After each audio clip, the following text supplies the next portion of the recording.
hey guys, we are going through some technical difficulties here, but listen, if Dane comes back, we're gonna have I'm sure he'll have a nice fancy intro video, and we'll go ahead and play it and act like it's brand new. All right, guys.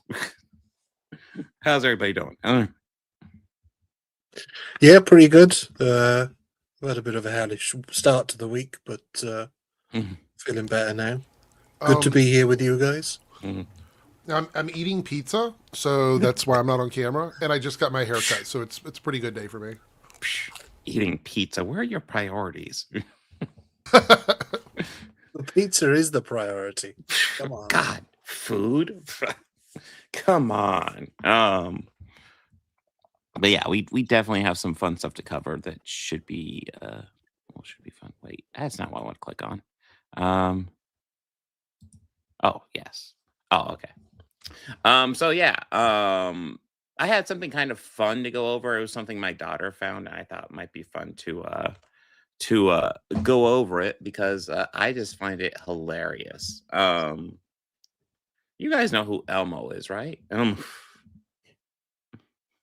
Never heard of him. No, Elmo. Oh, dude, he's this radical leftist figure. All I know is he likes to tickle people, or get tickled, one or the other. He has been spouting Marxist beliefs out online and really getting people pissed off. Well, he is a red, literally. So yeah. But this is just literally something my daughter found. I just thought it was hilarious. So I'm assuming this was done for Martin Luther King Day. Okay, I'm gonna try to do my best Elmo voice. It's been a moment. Elmo says Elmo knows that it's important to be kind, just like Dr. Martin Luther King. Let me go. That's pretty good. That's pretty good. I mean, I was expecting a lot worse, but I think you may have a job. He was a communist, Elmo. John Birch Society. That's a name I haven't heard in a while, by the way. Yes. The John Birch Society. They think everyone's a communist, so yes. Happy International Women's Day from Elmo. You have poisoned the mind of young boys for generations, vilifying masculinity and what it means. And what it means to be a man. May you and your Sesame Street become reduced to a pile of burning rubble. Up yours, vile creature. That, of course, from Andrew Tate. The funny thing is, this would be excellent satire if they weren't real people. I love the way he says "your Sesame Street" as well. May you and your Sesame Street. I mean, the fact that Andrew Tate is arguing with a puppet / Muppet is hilarious. Yeah, no, it's unbelievably funny. It's like it's literally just the Muppet from Sesame Street, and these guys are supposed to. Well, Andrew Tate pretends he's not actually, but he pretends he's like peaks masculinity, and he's getting offended by fucking Elmo of all people. Oh, Elmo knows where you live. But yes, I think the next one's kind of peak. Wow, Elmo is glad he asked. Elmo learned that it's important to ask a friend how they're doing. Elmo will check in again soon, friends. Elmo loves you. # emotional well-being. Gee whiz, who would get offended at that? Oh, no. Go fuck yourself, Elmo, for wanting to discriminate against white people. Wow. Is he still alive? Is Jordan Peterson still alive? I mean, I feel like he's been absent for like a year now. Yeah, he's been absent for a while, and he's insane. He's been cryogenically frozen so that those Chinese milking farms can extract their will from him. The last thing I saw him do was that Jubilee thing where he was like 20 people surrounded him or whatever, and then like a month after that he just disappeared. Yes. Well, I think his daughter put out a statement saying like he got really sick and it had nothing to do with his all meat diet or his previous drug problems, that it was to do with mold in his house that he is apparently highly susceptible to. Oh my God. That was the last I heard, but that was a few months back. So who knows what's happened to him? This is him, though, isn't it? It's weird how none of his friends are like rallying around him or anything. All of his right-wing buddies that he'd been cozying up to for the past half decade, none of them seem to give a shit. Weird. Yeah, that's true. Well, it's almost like it's all a grift, and they're all just in it for money, and they don't actually care about each other. Is that weird? Yeah. Huh. But yeah, no, I'm not gonna lie. My daughter shared those. I was like, oh my God, that is hilarious. But that is our segment, grown men getting offended by Muppets. By the way, there was that new Muppet special. Did you guys watch that? I haven't watched it yet. Yeah, mixed feelings about it. Because yeah. Oh, go ahead. Well, I like the originals, but also I like the fact that they are also quite imperfect. It's got that sort of 60s, 70s TV attitude of it doesn't have to be too polished. So I'm wondering if this will be certainly not going to be better than the episode where actual Luke Skywalker and C-3PO and R2-D2 showed up.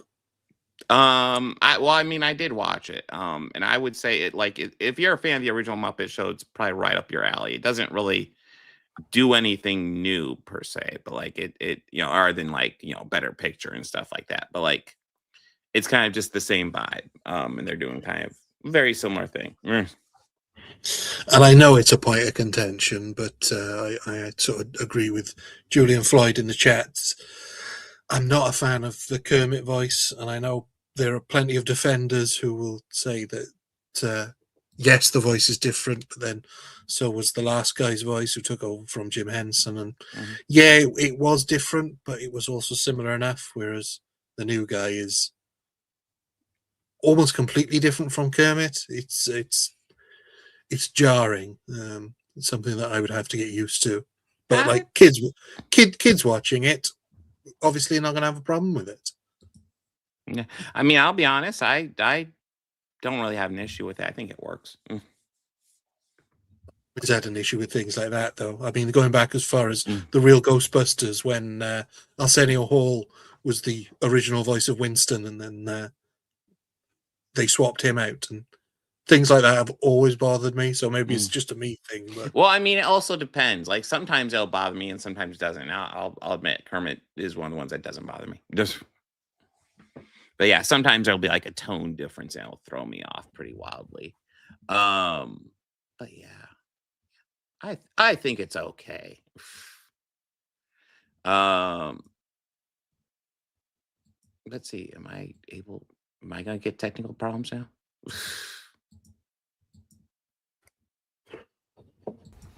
Well, don't leave.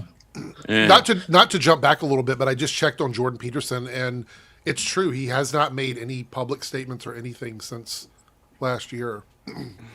And there's no estimated time for him to return to the public eye. So makes you wonder what the fuck happened. Yeah. There's definitely something going on that I don't think is related to mold. That seems like such a weird excuse. Well, mold is tearing us apart. Well, here's something I kind of want to discuss because I just find the psychology of this fascinating. So I don't know if you guys are aware of this, but there's a new Star Trek show. I don't know if the Chuds have caught hold of it yet. Hopefully they I had heard. God, it's all they talk about right now. And I'm not gonna lie, I find it hilarious because like Star Trek has always been like what they would call woke. Like that's what Star Trek is. But anyway, I did see there was a live stream from just before you get onto it. There was a live stream uploaded yesterday or the day before from our favorite non-Chud, Robert Mayer Burnett, saying that well, the title he put in his thumbnail was "Now that the left has Star Trek, only what is it? I can't even remember their name. It's the people, secular humanists. That's it. Can secular humanists save it? I'm thinking, now the left has Star Trek. There's such a weird framing of it, as if like it wasn't slightly more left leaning. it's always been progressive. So it's like, what? Yeah. But they've really latched on to the idea that Jaden Cragg, the Klingon, is gay, and there have been total hints that maybe, but one thing I think is interesting is that they've decided to make this little picture, and I for me, so first of all, I think it's worth saying this never happened.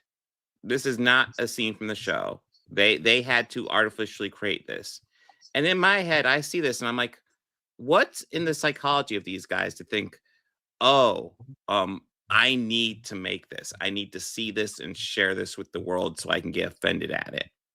Because they're literally making something to get offended at this point. Yeah, it's really weird that they are so straight and so comfortable with their own sexuality that they Yes. feel the need to fabricate a gay kiss in Yes. what they're already calling gay Star Trek. A show so gay that they had to make this up. Yes, yes. But no, I just find this psychology interesting where you have to make up a scene and then get offended because that scene might exist. Although honestly, like, yeah, yeah, I don't like, yeah. This whole thing is funny to me. The reason why it's funny to me is I don't even think they're mad at it. I don't think they're offended by this. I think it's all performative. I think it's all performative. Like, how can you be offended by something that didn't happen? Yeah, exactly. So it's literally they're creating this to concern troll about an issue with gay people in a series where we have alien races and all this other shit going on, and they're worried about gay people? Yeah. It's so pathetic. Well, there's never been a same-sex kiss in Star Trek, right? Yeah, never. By the way, there's never been a same-sex kiss in Starfleet Academy yet. So. I mean, in Voyager, they literally had two people have sex while they were salamanders and have a bunch of babies that they left on a planet. But they're worried about this. This is the problem. Kind of an offshoot, but I am so disappointed they never did a Lower Decks episode where they revisit those salamander babies. Oh yeah, that would have been funny. That would have been amazing. Perhaps we're actually missing the point here. Perhaps they're not being horribly homophobic. Perhaps they're being horribly racist, and it's the interracial kiss that they object to. Just like the Chuds back in the right, yeah. 1960s. Sure. Yeah, I mean, that's basically like Chris Gore's suggestion, isn't it? He wants the same sort of attitude they had in the 60s where the show just wasn't shown in the South. He wants it parceled off so that the straights don't have to see it. This is 100% AI. They just put the picture in and fake. said make them kiss, and that's all it did. Yeah. And you're right. It might just be because it's different races, because we got a Klingon here, and then we got a Kyonian here. So completely different races, But yeah, and technically, I mean, if you want to be like honest about it, gay wouldn't even apply once you leave Earth, because it's very specific to the sexual binary that we have here on Earth. Which means once you leave the gender roles and the binary of sex that we have here, the term wouldn't apply to this relationship, because neither one of these characters are Earthlings. And we like even in like TNG, I don't know if they did really so much in TOS, but TNG did introduce the idea of aliens having different genders than we're used to. So the gender norms we're used to out there are going to be completely different. Even more so than what Star Trek does it. Although Star Trek definitely dips its toes into it.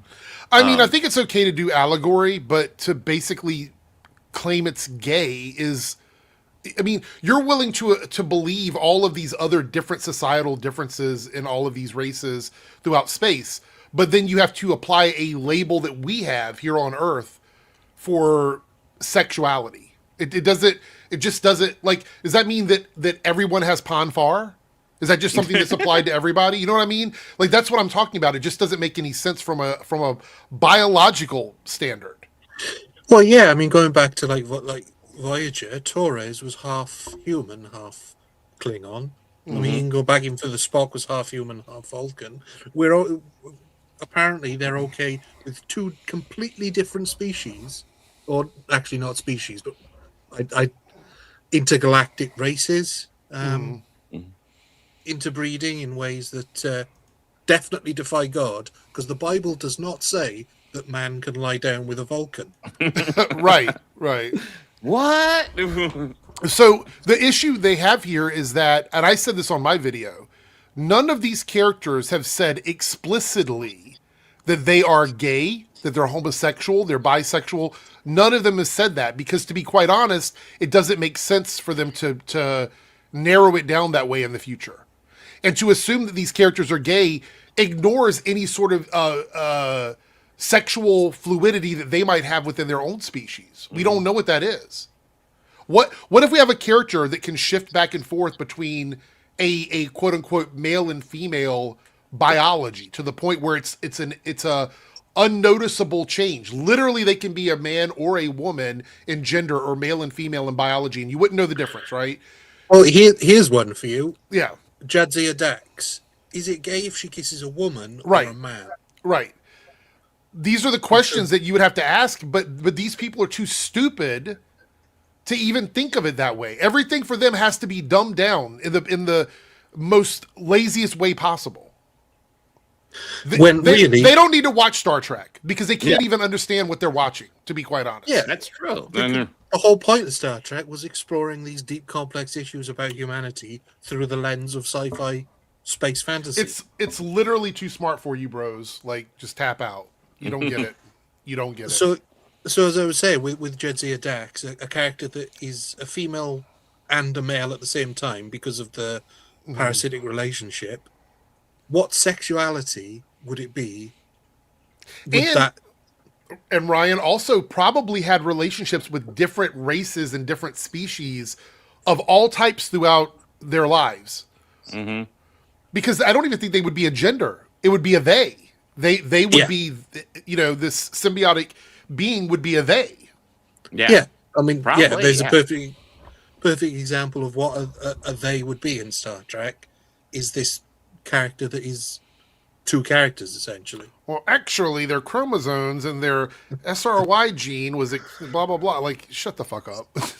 You know what I mean? That's what they would do. They would try and look at it that way. I mean, I remember even when I was a teenager watching Deep Space Nine and thinking, even back then in the 90s while it was on, thinking to myself, the way Trill Society functions, I imagine from our perspective, it'd be a lot of bisexuality. A lot. Oh, yeah.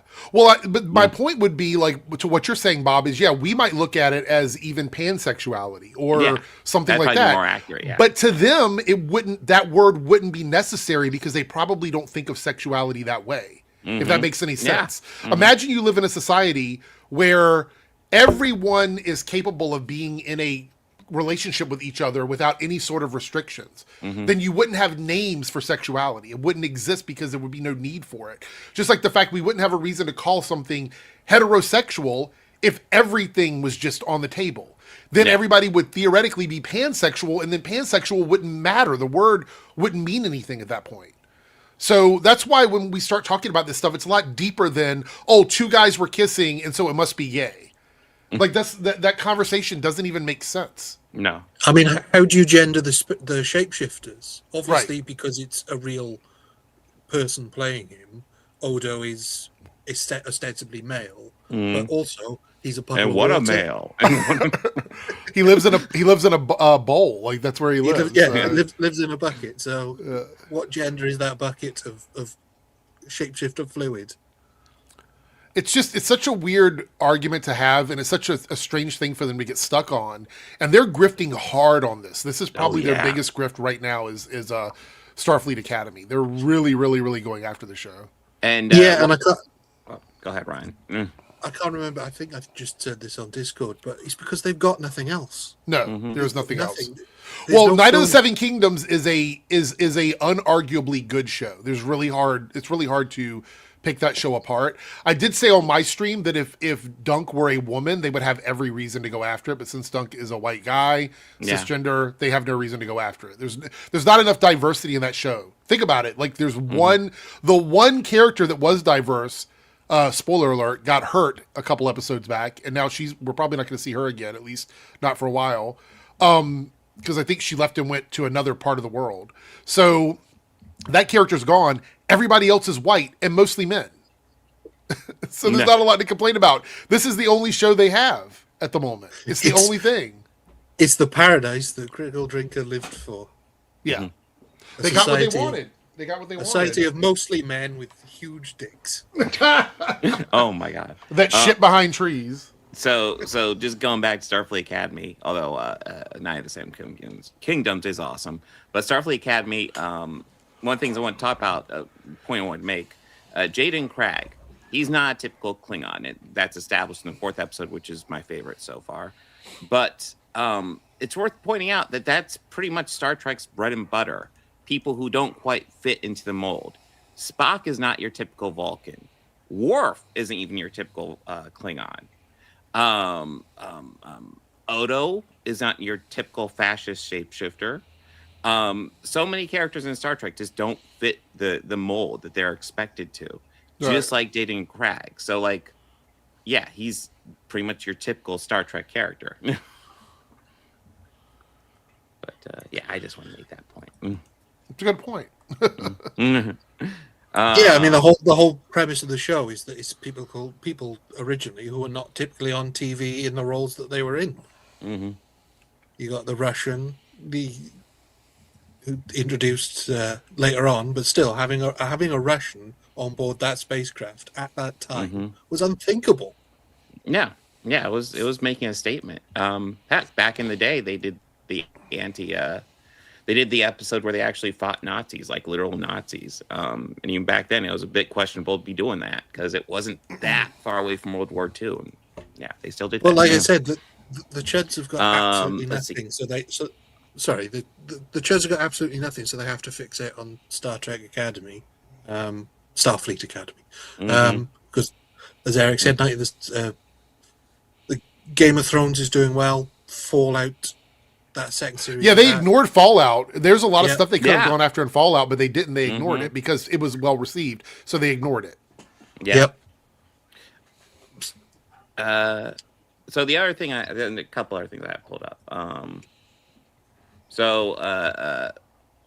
Real quick, I guess, because the video's up here. It's unrelated, but yeah, James Van Der Beek died, I guess, earlier today. Oh yeah, R.I.P. I noticed the last few times we saw him, he looked really bad, unhealthy. Yeah, and I wasn't sure what was wrong because they weren't being completely upfront about everything. But yeah, when I was getting my haircut, did I mention I got a haircut today? So I was getting my haircut today. They had this on the TV, and I was like, oh my god, because it popped up like on the TV, and I wasn't expecting it. Yeah, I wasn't expecting it either, but yeah, last couple times I've seen him, he did not look healthy. So wasn't expecting it, but wasn't completely shocked too. But yeah, it's still wild. He's not that much older than me. It's like, what the fuck? I do want to. Can I pull up a comment very quickly here from Bob? Oh, yeah. Like I said, a socially awkward Klingon who wants to be a doctor instead of a warrior is inherently interesting. If he's also gay, shrug. I want to point out it's noticeable to me that we get the first Klingon that isn't necessarily a warrior, because even other Klingons that we've gotten have been still tied heavily to their warrior lineage and that background. The first one we get that isn't inherently a killing machine, and they're like, oh, he must be gay. What does that say about them? That they're immediately like, he doesn't want to kill people, he must be a gay dude. Like, well, I mean, I would absolutely argue the first Klingon we got that wasn't inherently a warrior was Alexander. Yeah, that's true. He did eventually kind of try to embrace it more, but it didn't really work. But like Alexander also did. There was still an anger in him, though. He still had that rage that Klingons have. We haven't seen that totally from Jaden yet. So, anyway, sorry, I didn't mean to cut you off. Go ahead. No, you're fine. Yeah, going over before we got distracted by James Van Der Beek. So, rock musicians request music be removed from Melania's documentary. Have you guys seen the hit documentary Melania? I never want to see it. It looks so good. It looks so... It's directed by someone who definitely doesn't have pictures with Jeffrey Epstein. It's great.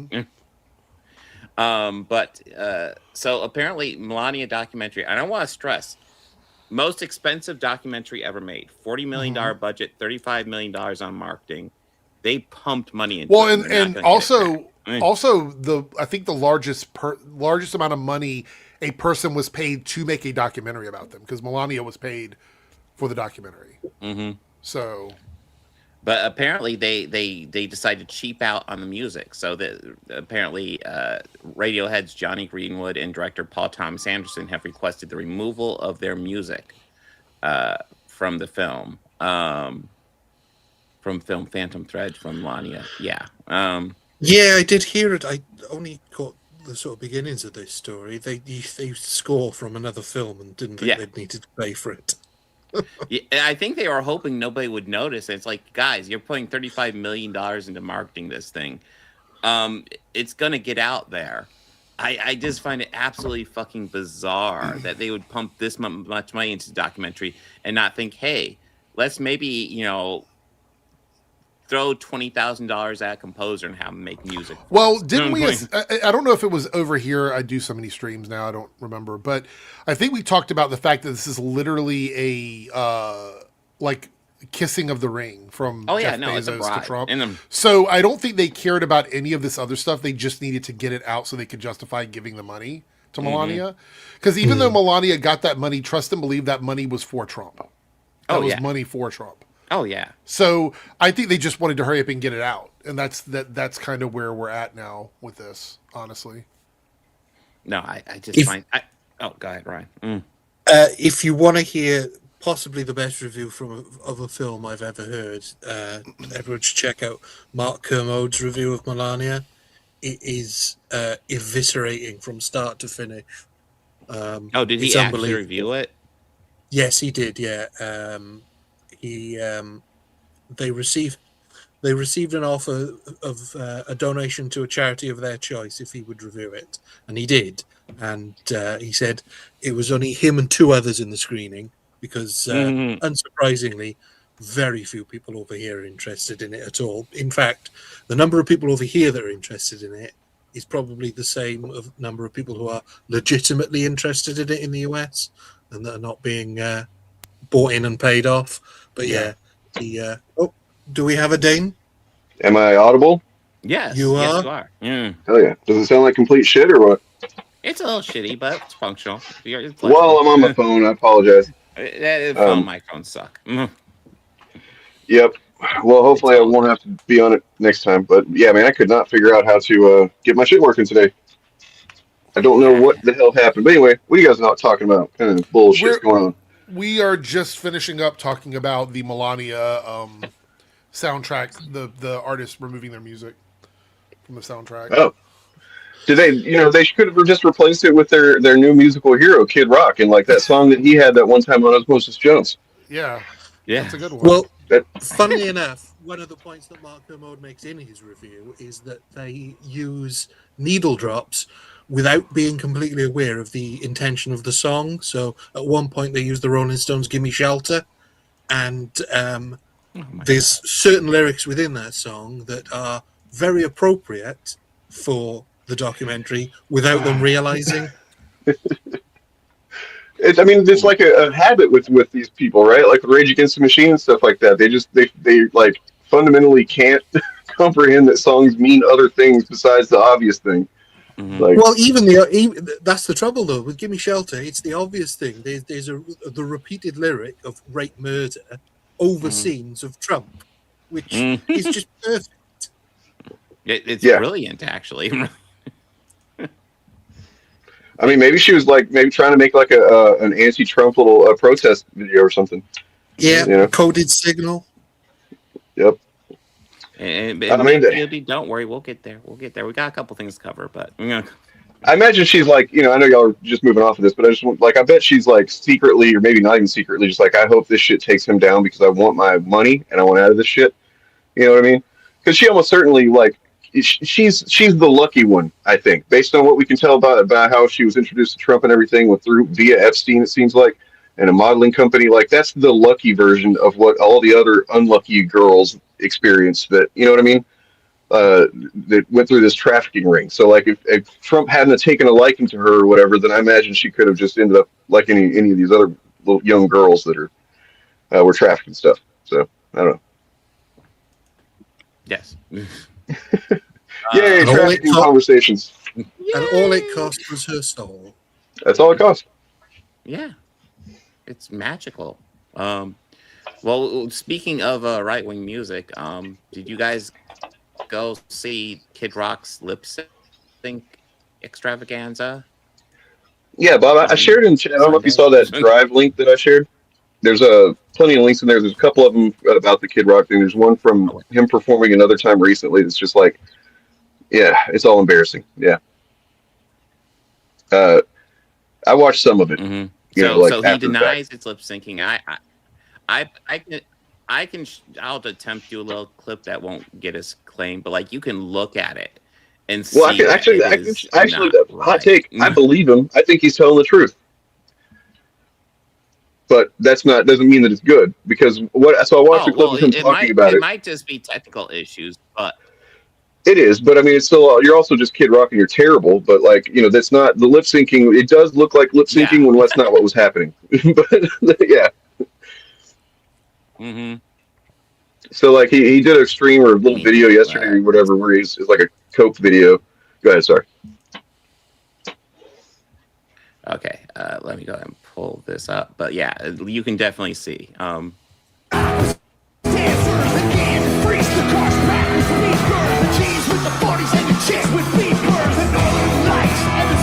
Yeah, something's not right with that. So I can tell you what it is. So he did a video, and I think he's telling the truth. Where he had on the DJ that was on the stage with him, and just like with any hip hop artist, rapper, they're going to have a hype man. That one of the main functions of the hype man is to allow the main guy to breathe basically, and like especially when he's on stage jumping around. And they displayed how he was singing the lyrics, and then at very specific spots he stops singing at the end of a line, and then the DJ finishes off the line. The problem was that they were not cutting to the DJ ever. They never showed the DJ actually doing this. So it just looks like he's up there, just lip syncing. Oh. I mean, maybe he was lip syncing as well, but I mean, like that is a valid thing. But I mean, the problem doesn't come from them not editing it right. However, I want to point out this was fucking edited and it was not live, and they still couldn't get the edit right. Yeah. They edited it, they sent it to him, and he okayed it, and then they fucking, played it on national TV. So like, it's still his fault, ultimately. But yeah. I mean, they've got footage of all the other. Obviously, there's multiple cameras there, so who on earth edited that and did think, I should probably cut away to one of the other pieces of footage we got? Well, because they had to get their money's worth for those 200 extras that they paid for. Well, cut to them. Cut to them. Did you guys see that? What's the audience, man? No, I saw pictures of the stage with the people around it. It's literally a ghost town. It is set up specifically to make it look like it's full of people, and that's probably why the editing was like that, was because they had to be careful not to show certain angles. You know what I mean? It'll be like, oh shit, there's only 40 people there. Why not just have it as a live concert? That's what Bad Bunny did. That's what the halftime show was. And it was fucking way better. Live concert. I do not care for the kind of music that Bad Bunny does, but that fucking performance was awesome, dude. I was like, God damn it, this is good. Big Fieldy brings this up. Yeah, one of the worst people ever, Candace Owens, proved, but beyond a shadow of a doubt, there's like 11-minute video that they botted this performance. That they botted it 100%. Oh, they said Prosobiec was saying they were going to do it, or that they were going to do what he called view maxing before the show. He was on Twitter saying, we need to just everybody have multiple screens watching this shit. And it's like, oh, you're just giving it away then. Okay. They had several ways that they tried to inflate this shit, and it still lost to the Puppy Bowl. Yes, exactly. I also want to point out that I think it was somebody on Fox, one of the blonde Fox ladies, said something along the lines of, it was watched in X amount of households, and that doesn't count the people that were actually in the room. And I'm thinking, how stupid are you when there are bars full of people watching the Super Bowl, probably packed to the brim with 100, 200 people in there watching it, and it counts as one view because they're watching it on one channel, but you're acting like that doesn't matter and that there's so many other people that watch the Kid Rock performance that we're supposed to include them. It's just dumb. It's all fucking stupid. I think it was the Super Bowl halftime got 129 million viewers. Yeah. And then this had like what? I mean, who knows how much it really had? Well, it was like 6 million, I think, at the end is when they said it. But somebody commented because when the first numbers came in, they said it looked like it had made more than like previous years. It was like a record-breaking one. Still up in the top like 5 most watched of all time. But the thing is, it didn't have to be a record breaker. It just had to be this piece of shit, and it did by a lot. So I don't care that it didn't break any records. It still got more viewers than this garbage. They were talking like this was going to be the big thing, that everybody was going to be watching this. Your headliner is Kid Rock. He sang 2 songs. Yes. One of them is about doing meth, and the other one was a cover of somebody else's music, and he was the headliner. Please make it make sense. Yep. Please make it I mean, make most sense of his to me. biggest hits are just somebody else's song that he just like. It's not even a sample. You know, like the one that I don't know what song it is, but it's "Sad But True" by Metallica is the music, and it's just that music the whole way through. It's like not even sampling. It's like, what the fuck are you doing? He could have just sang the song from Osmosis Jones about young ladies. Yeah, young ladies. well, I know that there are a lot of MAGA folks would have really appreciated that one. I think. I love that song is not mentioned by anybody that supports him at all. Like they completely ignore it. But it is one of the most disgusting set of lyrics I've ever heard. If he wants it statutory, that's mandatory. You know. Yeah, exactly. By the way, we did see a comment up here. I know, Dane, you had you shared your drive to the group chat and Discord for us to use. Yeah, does that have the Comics Explained stuff in, or I think that's the only one that I did not download in time before I realized that I was having problems with my equipment. So yeah, you just go to YouTube and watch that one if you want. Okay, whenever we get to it, I just wanted to make sure I commented on that. Well, what I didn't realize, Eric, which is something I found out, I think, from your coverage on your stream, is how much the Chuds were going up against the Super Bowl. How much they were saying that it was a complete flop. Yeah. That like half as many people watched it this year. Has anybody? I mean, I know you guys have, but like if you're watching this, man, you haven't recognized the pattern yet. What the fuck is wrong with you? So look at Rippaverse. Look at whatever happened to the Epicverse, by the way. All these things that are promoted, they're so hyped up by this little corner of the internet of MAGA folks that are like, it's going to be the biggest thing. It's going to be blow out all these Hollywood bullshit or whatever it is in any context. And it's always the same thing over and over again. And then it just peters out if it even fucking takes off in the first place. You know, I'll give credit to Eric July for his first comic sales. Other than that, it just petered out and continues to. And like, just over and over again, man. It's a fucking grift. It's a scam, and if you're falling for it, you're kind of a fool. Well, like what Ryan was saying about people like choosing sides and all this culture war stuff, you have people, legitimate people, on the right who have said the Super Bowl thing is the dumbest thing. It's the dumbest argument they've ever made, which they've made a lot of dumb arguments, but I'll let them have that one.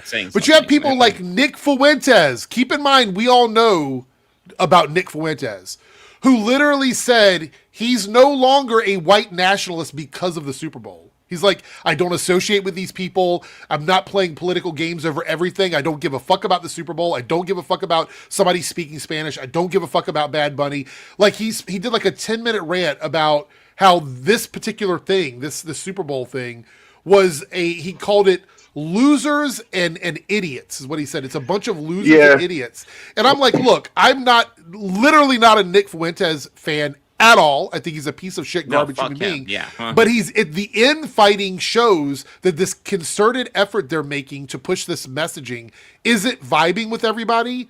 And I know we're not going to talk about it today because we've got this stuff with Ernie to talk about and Rob. But today there was a hearing with Pam Bondi that I've got videos in that drive for that, by the way. We can check some of that out. I'd be happy to. Like, there's a couple of clips. She looked like a complete and total idiot. And there are people I see right now on Twitter, people on the right saying she needs to resign now. She called a Jewish woman whose mothers and fathers and family were in the Holocaust an anti-Semite. Jesus Christ. She came off so crazy just in the few clips I've seen. Like when Thomas Massey sorry, go ahead, Ryan. She looks as if she's one of these sort of MAGA people that the comedy shows make fun of because her incoherent, completely out of left field responses to their questions. I mean, it was bizarre. She perjured herself too a couple times. I think if you say Trump derangement syndrome unironically in Congress, you should be banned from public office for life. And she did. And also, they were asking her basic questions, and unless you were a Republican, she deflected. It didn't matter what the question was. It was just deflecting. Like if they would say, "Hey, this piece of paper that we were supposed to get, is there any idea when we're going to get it?" Well, do you know the people in the constituents that work for you are all criminals, and you do this? It's like it's just literally. Here's a list of here's a list of the people that you were sent this list to make sure to redact these names. Okay, make sure you redact these names because they are victims, right? That is literally in the letter of the law that was signed, that Trump fucking signed, right? And then what do? They redact one name and leave all of the rest of them unredacted. That's obviously intentional. It's fucking clearly on purpose, done for whatever fucking intimidation reasons or just petty reasons they did it. And it's like, she didn't even answer that. She's just like, oh, you've got Trump derangement syndrome. She's not going to resign, but she's going to be held accountable for all of this, 100%. I mean, she's the head of the Department of Justice. Why on earth is she talking about the stock market? Because they have nothing. Because here's the thing. I noticed when I was watching today, I only got to watch a little bit of it, but I noticed that the Republicans were doing this almost pre-established dialogue with her, like giving her an opportunity to just praise Trump and suck his dick for everything. And they were doing that. And when she got time to talk to the Democrats who were actually asking her questions about things the Department of Justice should be doing, she literally deflected, and the chairperson that's supposed to be running, I think there's a couple of different ones back and forth there that were doing it, allowed her to just not answer the questions. They just allowed her not to answer. It was the dumbest, most corrupt looking hearing I've seen in a long time. And it was bad. Like she literally, the Department of Justice should not be kowtowing to the president. The whole point, from my understanding, maybe I'm a crazy foreigner here, but the whole point of the DOJ, isn't it supposed to be independent of the president? It is, and there was a time when there was controversy. If the president and the attorney general even met, even they showed up in the same room, they were not supposed to interact with each other. It was considered highly controversial. But because of Trump now, everyone that's supposed to be separate from him is literally part of his board meetings. The attorney general, not supposed to be associating with the president that way. It's crazy. It's fucking crazy. Yeah, Jim Jordan was one. There was someone else there before him, though. I didn't recognize the guy. But yeah, Jim Jordan was also there at one point. But one thing I can tell is MAGA is falling apart. It is happening. Like I said, there's people on the right calling for a resignation. There are people saying that this was the most unserious performance they've ever seen. There's a lot of stuff. Like, he is losing support so heavily. Matter of fact, there's supposed to be somebody resigning either this week or next week that would literally flip the House. There's a Republican that's ready to leave that would flip the House, and it would no longer give Republicans a majority. That's crazy. We're going to flip the House before we even have the election. That's nuts. 100%. 100% we will. Because I don't think they're the last person. I don't think it's. I just shared that video, by the way. For some reason, it's now letting me share videos at least. So don't. By the way, ignore the other me that's in here. That one's the one's not going to work. So. Okay. No evidence that Donald Trump has committed a crime. Everyone knows that. This has been the most transparent presidency. I'm going to put up another document from a witness who called the FBI's National Threat Operations Center because I believe you just lied under oath. There is ample evidence in the Epstein file. Don't you ever accuse me of a crime. I believe you just lied under oath, and this is on video. She sounds so tough. You said there's no evidence of a crime. I'm showing you. Here is a witness statement who called into the She FBI's called it a lie. Did you hear that? Operations She said Center. it's a lie. How do you know? You've not investigated it. Did you hear that? Run it back. She says under her breath, oh, it's a lie. I just learned, by the way, that I didn't even know this, that they did not investigate his New Mexico ranch at all. No. Just at all. Nope. That's crazy. This is on videotape. You said there's no evidence of a crime. I'm showing you. Here is a witness statement who called into the FBI's threat. Oh, and hello, Chariot. Hey, Chariot. Operations Center. Hello. He drove Donald Trump around in a limo. He overheard what Donald Trump said to Jeffrey on his cell phone. He was so angry, he was going to stop the limo and hurt. Oh, I've been meaning to do this for a moment. We got over 115 people watching on all our channels. Guys, make sure to like and subscribe to all the channels. Make sure to give some love, leave a comment. You know the drill. Donald Trump. And he met a girl who said she was raped by Donald Trump and Jeffrey Epstein. She later had her head blown off, and officers at the scene said that this could needs not to have be been investigated. Suicide. No one at the Department of Justice interviewed this witness. You need to interview this witness immediately. Epstein should rot in hell, so should the men who patronized his operation. Yep. And as we sit here today, there are over 1,000 trafficking victims, and you have not held a single man accountable. Shame on you. If you had any decency, you would resign right after this hearing. So Yeah. I want to point out that it's not the issue that these things happened and that people didn't know about them, right? That's bad enough. But the issue is the Department of Justice, the department that's supposed to go after these things, they're not investigating this stuff. Anything that has Trump attached to it or anybody in Trump's orbit attached to it, it's literally just not being investigated. And I know she tried to deflect and say, well, you didn't say this to Merrick Garland. You didn't say to this person, that person. You guys, Pam Bondi and your admin, people elected you because you ran on transparency for this specific issue. So stop saying that we didn't do anything before. That's literally why people voted for you. I'm pretty sure that having her head blown off, no, she's not alive, unfortunately. No, the limo guy. I got to be honest. The limo story, I did see it prior to this. It's not entirely credible, but I still probably want to ask him a couple of questions. And the fact that the FBI didn't interview him at all is just crazy, because it's such the level of what he's saying is so horrific. Yeah, at least deserves to sit down with him. It just baffles me. Like, if you go in and you're like, hey, if you elect me, I will go in and fix all of these problems. And then you elect me, and a year later, the problem still exists. And I'm like, well, why didn't you bother to harass the other guy when these problems were happening? Like, that's literally why they were elected. Like, they're playing in their constituents' faces. They're playing in their voters' faces and being completely unserious about all this. Mm-hmm. It's crazy. It's absolutely crazy. They voted for you because they didn't like Merrick Garland. They voted for you because they didn't like all of these other people that were there before. And then you get into your office, you cover it up, and all you do is go, well, they didn't do anything either. Well, I mean, it's like what Thomas Massey says. It's like whenever she brings that up to him, he's like, yeah, this, that goes. It doesn't go back to just Biden. It goes back to Obama. It goes back to Bush W. It maybe, I mean, technically, I mean, obviously, it goes back to Clinton to some degree.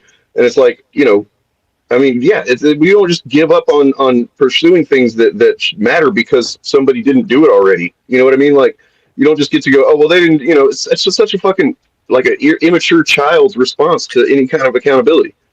And guess what? If you really cared about justice and you had the opportunity to completely embarrass the last guy who was doing your job, who was a Democrat, why on earth wouldn't you pursue this? Yes. Mm-hmm. But the other thing is, if they came in, this is the last thing I'm gonna say about it. It just baffles me. But if you came into office and you actually went after all of the Epstein people like you said you were going to do, I would have no reason to criticize you for it. Matter of fact, I would just be like, they're doing the shit they promised they were doing. Like, that's what they're doing. They're going after them.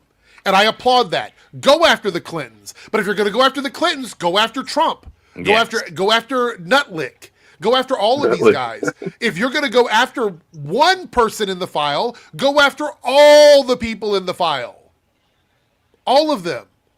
That's all I would ask. Like, it's if crazy they were doing that, I would have no criticism of it. It's crazy how, like, they literally are afraid of things that don't happen and like, panic about everything, all kinds of shit that's just not even real. And then whenever there's, like, evidence of something actually being an issue, it's like, yeah, whatever.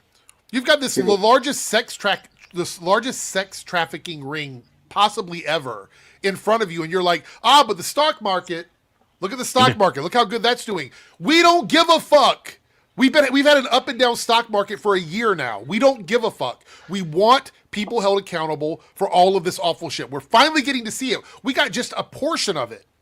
There are people like Lauren Boebert who is disgusted by what she saw in these files. There are Republicans going in now and getting the unredacted information, and they are absolutely disgusted. People who are diehard MAGA coming out and going, we need to investigate these people. We need to prosecute these people.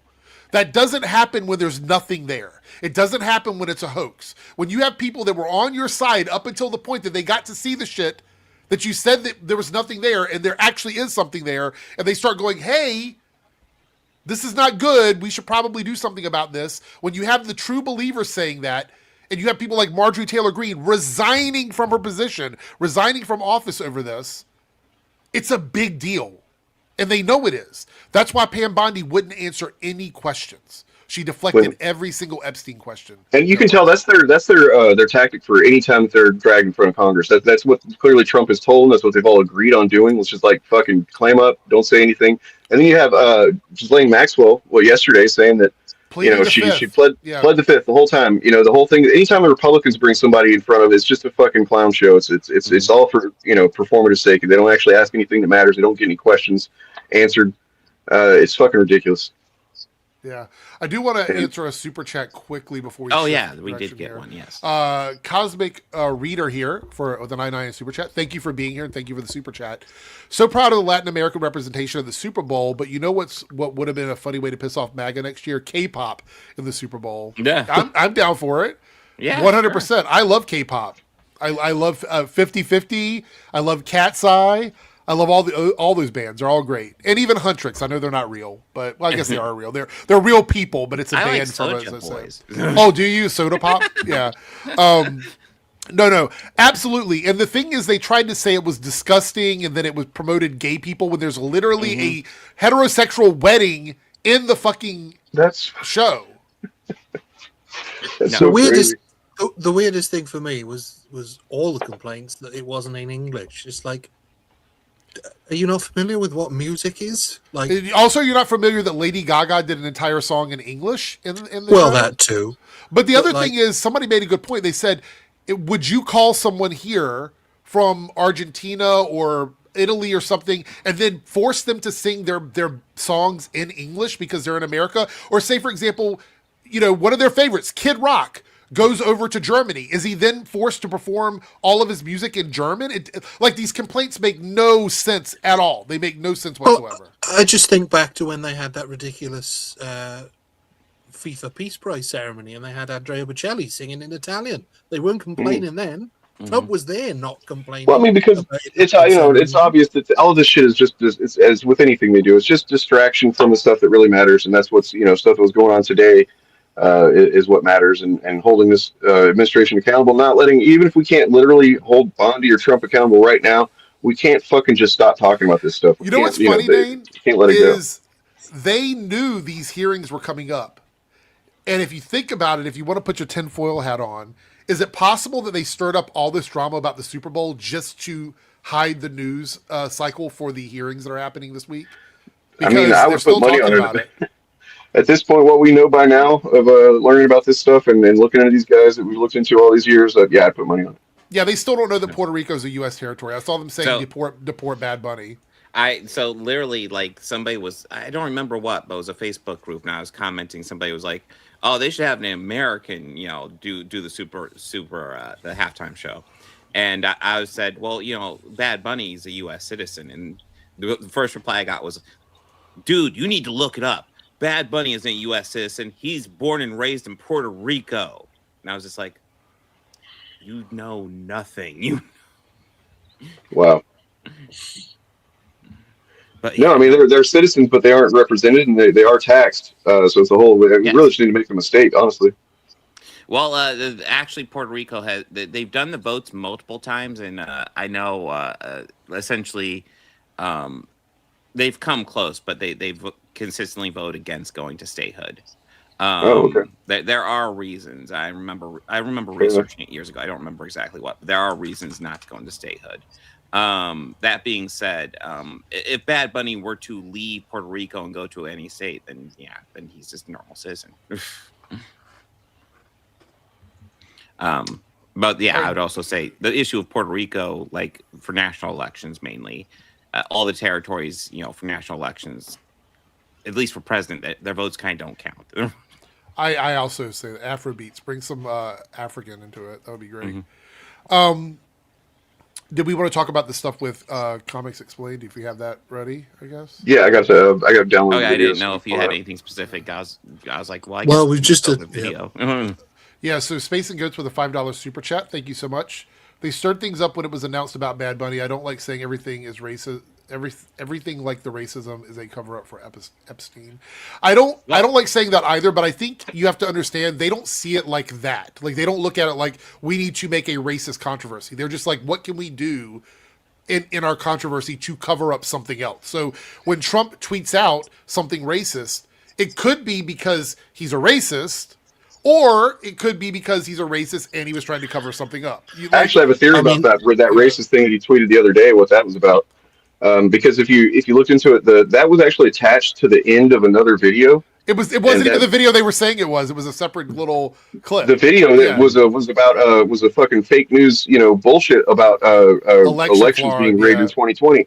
I suspect that maybe, I don't know if he thought of it or if somebody else did, or maybe it's just coincidence, but like that being the thing that got attention, basically that was left up for like 12, 18 hours or something like that. So anytime somebody wanted to go look at whatever Trump posted, they were going to go see that video that's literally lying about elections being rigged in 2020. So I think that's kind of part of just like laying the groundwork for what he's going to try and do in 26 or 28 or both, which is canceling elections. I saw this too. Yeah, I saw that as well. The news flash: the White House doesn't get to decide what people talk about and what they don't talk about. That's the beauty of it. So they may want to stay quiet about it, but I can guarantee you, based on what happened at the hearing today on Capitol Hill, we're not seeing the end of this Epstein thing. It's just getting started. So, although I have also heard that people are now referring to Epstein's Island as Kid Rock. Holy shit, that's awesome. Oh my god. I mean, it's terrible, but it's awesome. God, no. I was going to say earlier, somebody said about, Kid Rock wouldn't perform in German if he went to Germany. But I actually would prefer to hear his music in the original German. I think it would be more authentic. yeah. Well, on a similar note, obviously we've got our own scandals revolving Epstein here, and Private Eye magazine is referring to the Peter Mandelson scandal as the Peter Files. Oh my god! So, I mean, yeah, the fact that this is actually possibly taking down governments around the world and like taking down royal family, members and shit like that, and then we're not even able to. Yeah, it's not good. It's pretty frustrating. No, but yeah, I got that video loaded up if you want to check it out. And I figured that watching the video is the way to go because, it's explained much better in Ernie's video. And I don't think any of us are qualified to kind of comment on some of the things that Ernie comments on. Though I support what he says. So. Ernie sort of comic explains in his video, so. Yeah, Ernie comics explains. I'm gonna have a very hard conversation about what is objectively YouTube's biggest comic book content creator. Let's talk about it. So you guys have probably already heard the news by now. I'm sure it's already made the rounds and the drama has already ensued. But yes, YouTube's biggest comic book content creator has been called and not only has he been called he's been called by me. Here's the thing that I want to put up front about this and what this video is about and what it's not about. For one, I don't care that Rob doesn't cover black characters. Real quick, sub to both channels. I'm not sure if you're talking about our stream, but there's like 5 channels. There's 5 channels being. You might be talking about Comics Explained and Blurred. Oh, maybe, yeah. I might be subscribed to both of them too, although I haven't looked at. I think I'm still subscribed to Comics Explained. I'm not. I unsubscribed from Rob last year sometime. I just haven't done it yet based on this, but like after this, I'm done with it. Like just a little background. Like Rob was the first YouTuber that I ever subscribed to and started following ever. So like, for the longest time, all I did was like look at music videos and movie trailers on YouTube. And then I found a Rob Comics Explained video. I was like, holy shit, this is cool. And I subscribed. I started watching the shit out of it. This is like in 2015 or something. And that was the first time I was like, maybe I can do this one day. Maybe I can talk about comics on YouTube or whatever, right? And, that's the start of my journey, right? And then years later, I just kind of got to the point where, first of all, I get tired of his kind of hack presentation about comics. Yeah. Got a little old. But other than that, I saw I was pretty harmless, except that every once in a while he has some pretty dumb takes. Like when he said that he thinks like Lucasfilm and Marvel should have a panel of YouTubers that they hire to like tell them that was so dumb. This is what you do with it. I was like, that's a bad take, Rob. You know, and just, you know, full disclosure, Ernie, I consider him a friend. He's, you know, one of the first, you know, larger platform guys that I ever got on my channel to talk with me. And every time I've had a conversation with him, he's one of my favorite people to talk to. I love the way he represents comics. I love what he brings to the fandom. And yeah. So.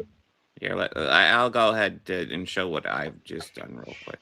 Oh, wait, I guess here. We'll return Ernie real fast, but here, I went ahead and pulled up Comics Explained, and yes, I am subscribed, and we will fix that right. Yeah, now. Likewise, I'll do that. All right. On his channel during Black History Month. I don't even really care that Rob doesn't cover black characters on his channel unless it's convenient for him, or you know, there's some algorithmic gain he can get out of it, because that's honestly a lot of the reason why he does what he does. Money motivates Rob more than anything else. Let's just keep it a buck. I don't care about any of that. That's actually not why I agreed with the sentiment that he was. And there's actually a misconception about why people think I called Rob a.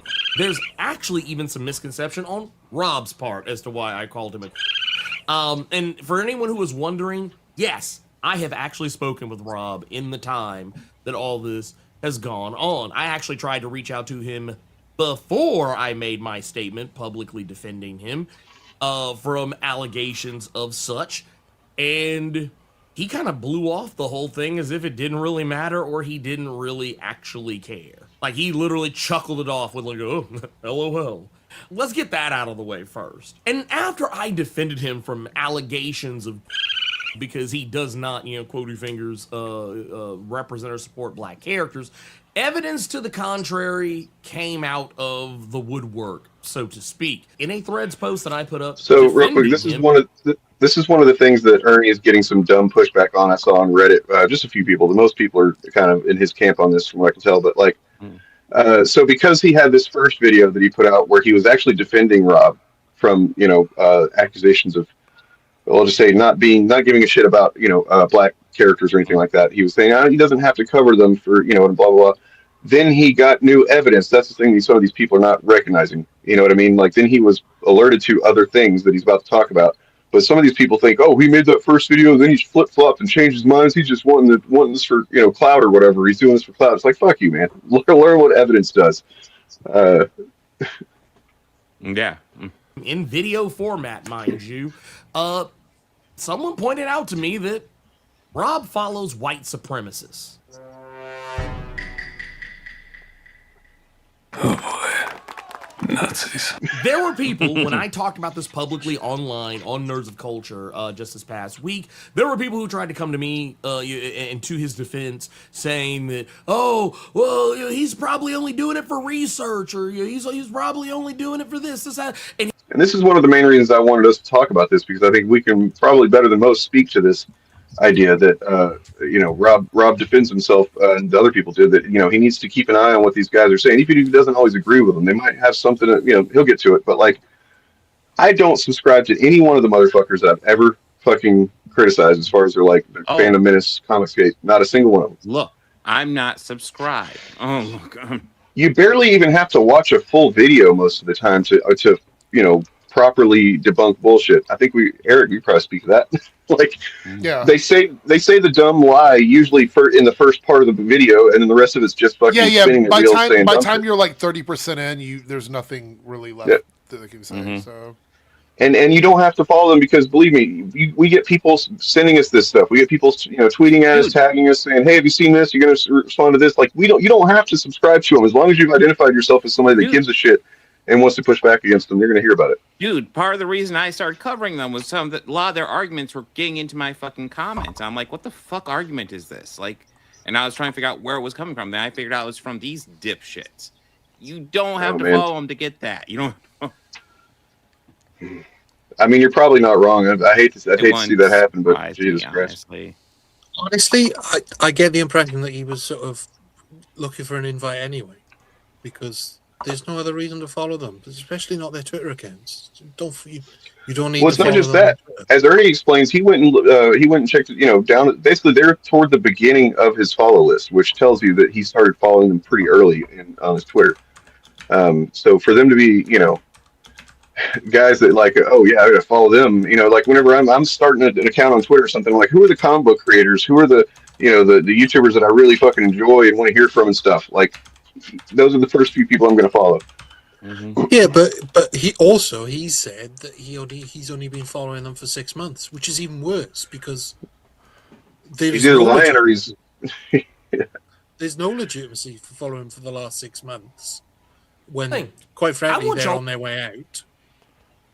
To stop because y'all actually gave him an excuse that he later parroted in a video response to that getting out. And I want to point out in this video, which I believe was like almost 10 minutes long, he spent almost the entirety of the video talking about Blue Marvel and a bunch of other ancillary bullshit, and then waited till the last minute of the video to address the fact that he follows white supremacists. And he treated it almost as if, and I'm not the only one who thinks this, there was a lot of people who were responding to me pointing this out. A lot of people were, even saying that it kind of felt like one of his explainer videos. Like the way he framed it, the way he kind of danced around everything and didn't really talk about the thing that, supposedly he was there.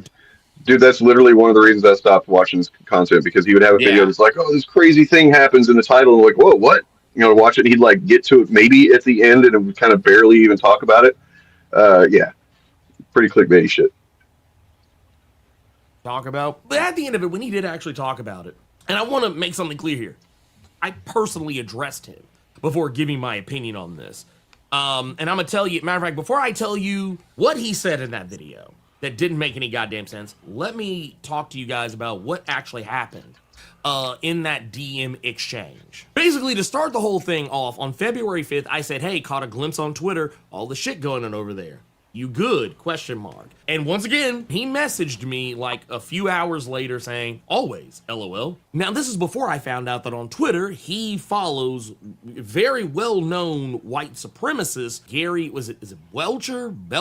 I don't know, maybe he was a Bob Burgers character, I don't know. But otherwise, Gary, aka Nerdrotic, and Will Jordan, aka Critical Drinker. Two people who are at the forefront of many of the racist and just outright bigoted across the board, not even just racist, but like homophobic, transphobic, really just about any kind of phobic you could add to it that would be just completely ridiculous for a person to feel about another human being. And yeah, he follows them.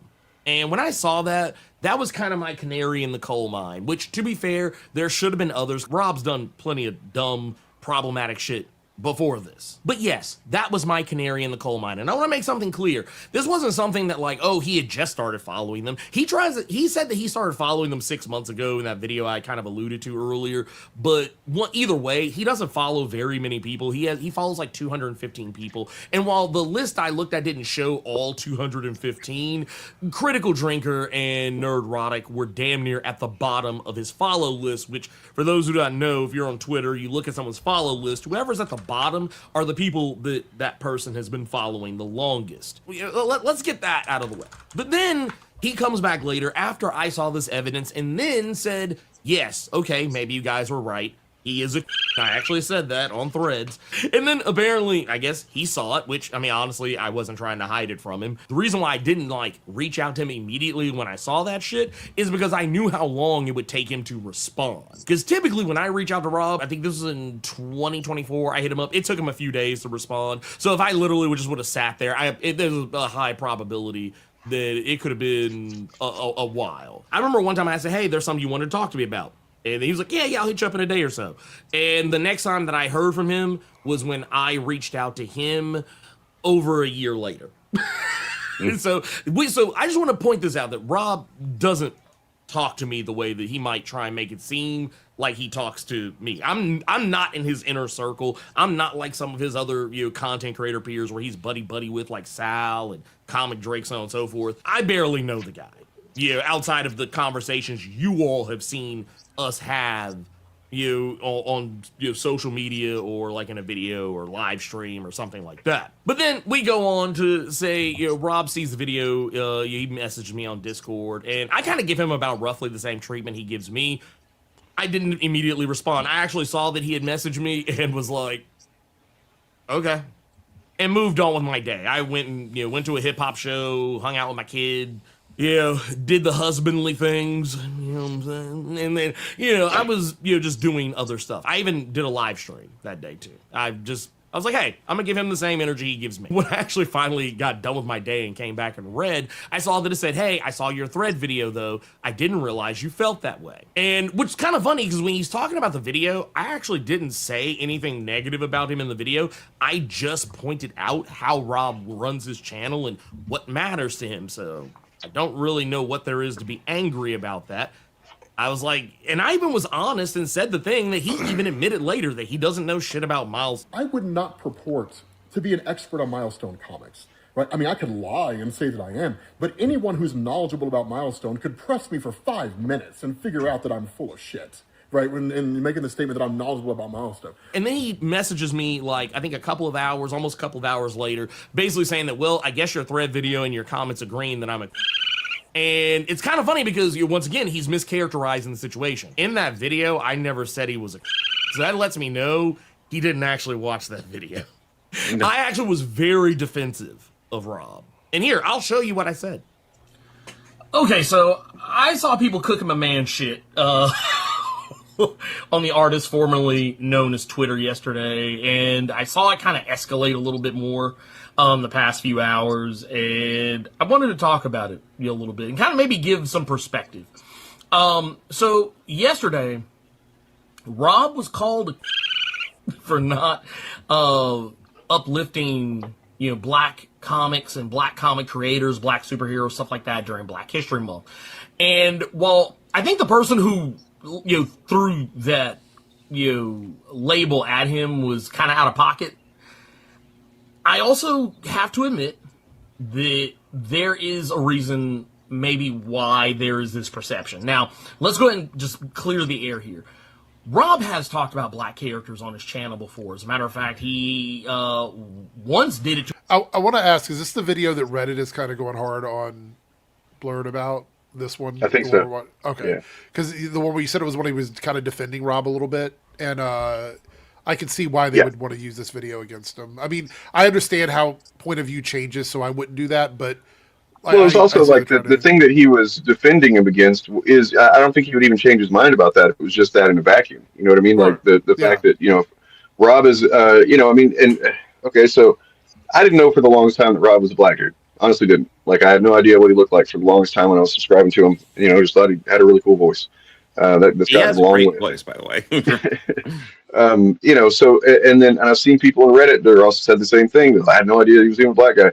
And that actually becomes a point of that Ernie makes later on, where I was like, holy shit, that's fucking burning him down, dude. We can skip to that if you want to, because the rest of it's just kind of details of between the videos and stuff. But I mean, what I'm saying is that him not covering, black characters and supporting, well, actually, I've had problems with Rob in the past. I remember now, I just made a video about him like 3 years ago, where he was kind of the main focus, but there were others that I mentioned, and it was generally like, this was before, the initiative, before anything, when I'm still out here in the fucking wilderness by myself and shit. And I was like frustrated that guys with that kind of platform never mention these fucking guys. They never mention the people that are pissing in the fandom pool. You know what I'm saying? Yeah. And I was like, and I kind of asked the question, do you think that these people have some responsibility to do something more with their platform? Like, I'm out here, hardly any subscribers, fighting my way through the chuds, and they don't do shit. You know what I mean? I kind of, that's probably when I really started just not respecting the guy too much, because you got a huge ass platform. You could at least mention it sometimes. You know what I mean? Talk about it now and then. Especially as a clear fan of comics, he would know when they're lying. Mm-hmm. He knows, and so why not at least call that out when they're talking bullshit about stuff that he knows about? And I to be honest, I tacitly agree with Ernie here that if he covers comics that he is knowledgeable and passionate about, and he happens not to be knowledgeable and passionate about certain black characters and comics like Milestone, then he's not really under any obligation to cover it. I mean, it's almost sort of tokenization for him to do it. But then I think that all changes when you find out that he's following people who are actively racist.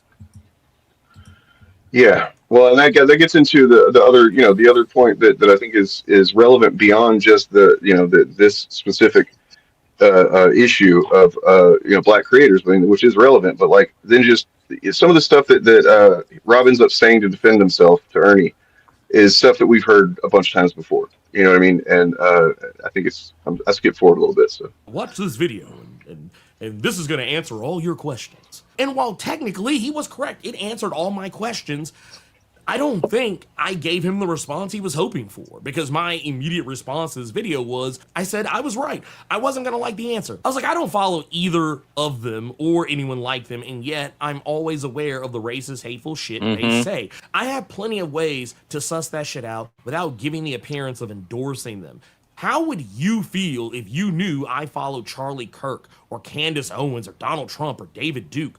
Would that shit sit right with you? And Rob's response, honestly, I kind of saw it coming a mile away. And it was basically what let me know, yeah, we were done. We were done. Like, whatever it is that anyone thought we were, that shit wasn't happening no more. And he basically said, it wouldn't matter to me because it has no effect on me or my life, but you do you, home slice. So when I saw that, honestly, I was going to leave it right there. But then, like about a little over 30 minutes later, he comes back and says, oh, and one last thing, as far as giving the appearance of endorsing them, you just found out I followed them today or yesterday. I've been following them for over 6 months. If I was endorsing them, you would have found out a long time ago. And he posts a screenshot of part of the thread, like the thread that I had put out. Which is kind of funny because he posted it about roughly around the same time that I was typing the message that I'm showing you guys now. I actually sent it immediately after. He didn't respond, which honestly, I don't care. Yeah, it is what it is. But my response, I thought, even in that, was gracious. Because I saw the fuck off after, because literally right as I was hitting enter, he had sent that. He sent the now fuck off part.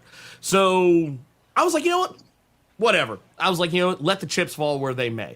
I was like, he and I, we are officially enemies now at this point. That's what that is.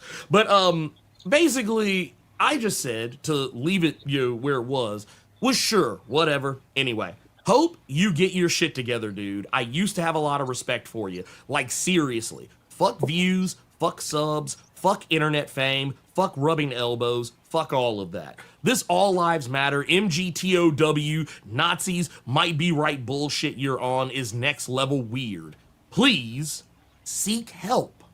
The bullet point of that video he sent me was basically to say that he follows Critical Drinker and Neurotic because he gave the roboting. It's not for me. Was for me. That was weird. Everybody else sounds fine, but the video was roboting for me. Well, we can take a pause anyway and check out this. So thank you, Big Feely, for this. This is a wild look. Far be it from me to be like, oh, this black guy's not experiencing what he claims he is. I wouldn't do that, but it's just a weird fucking take. So I just sent this.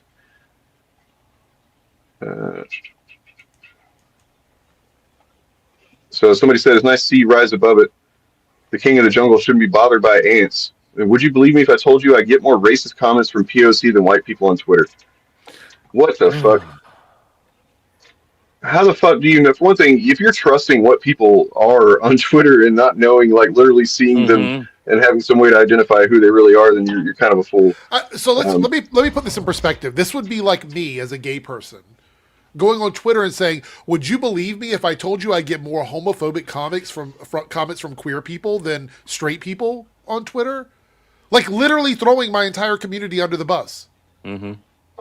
So if the allegations, if I had allegations that I was a pick-me, and then my next thing I did on social media would go, let me do the most pick-me thing I can possibly do. Mm-hmm. It doesn't help my argument.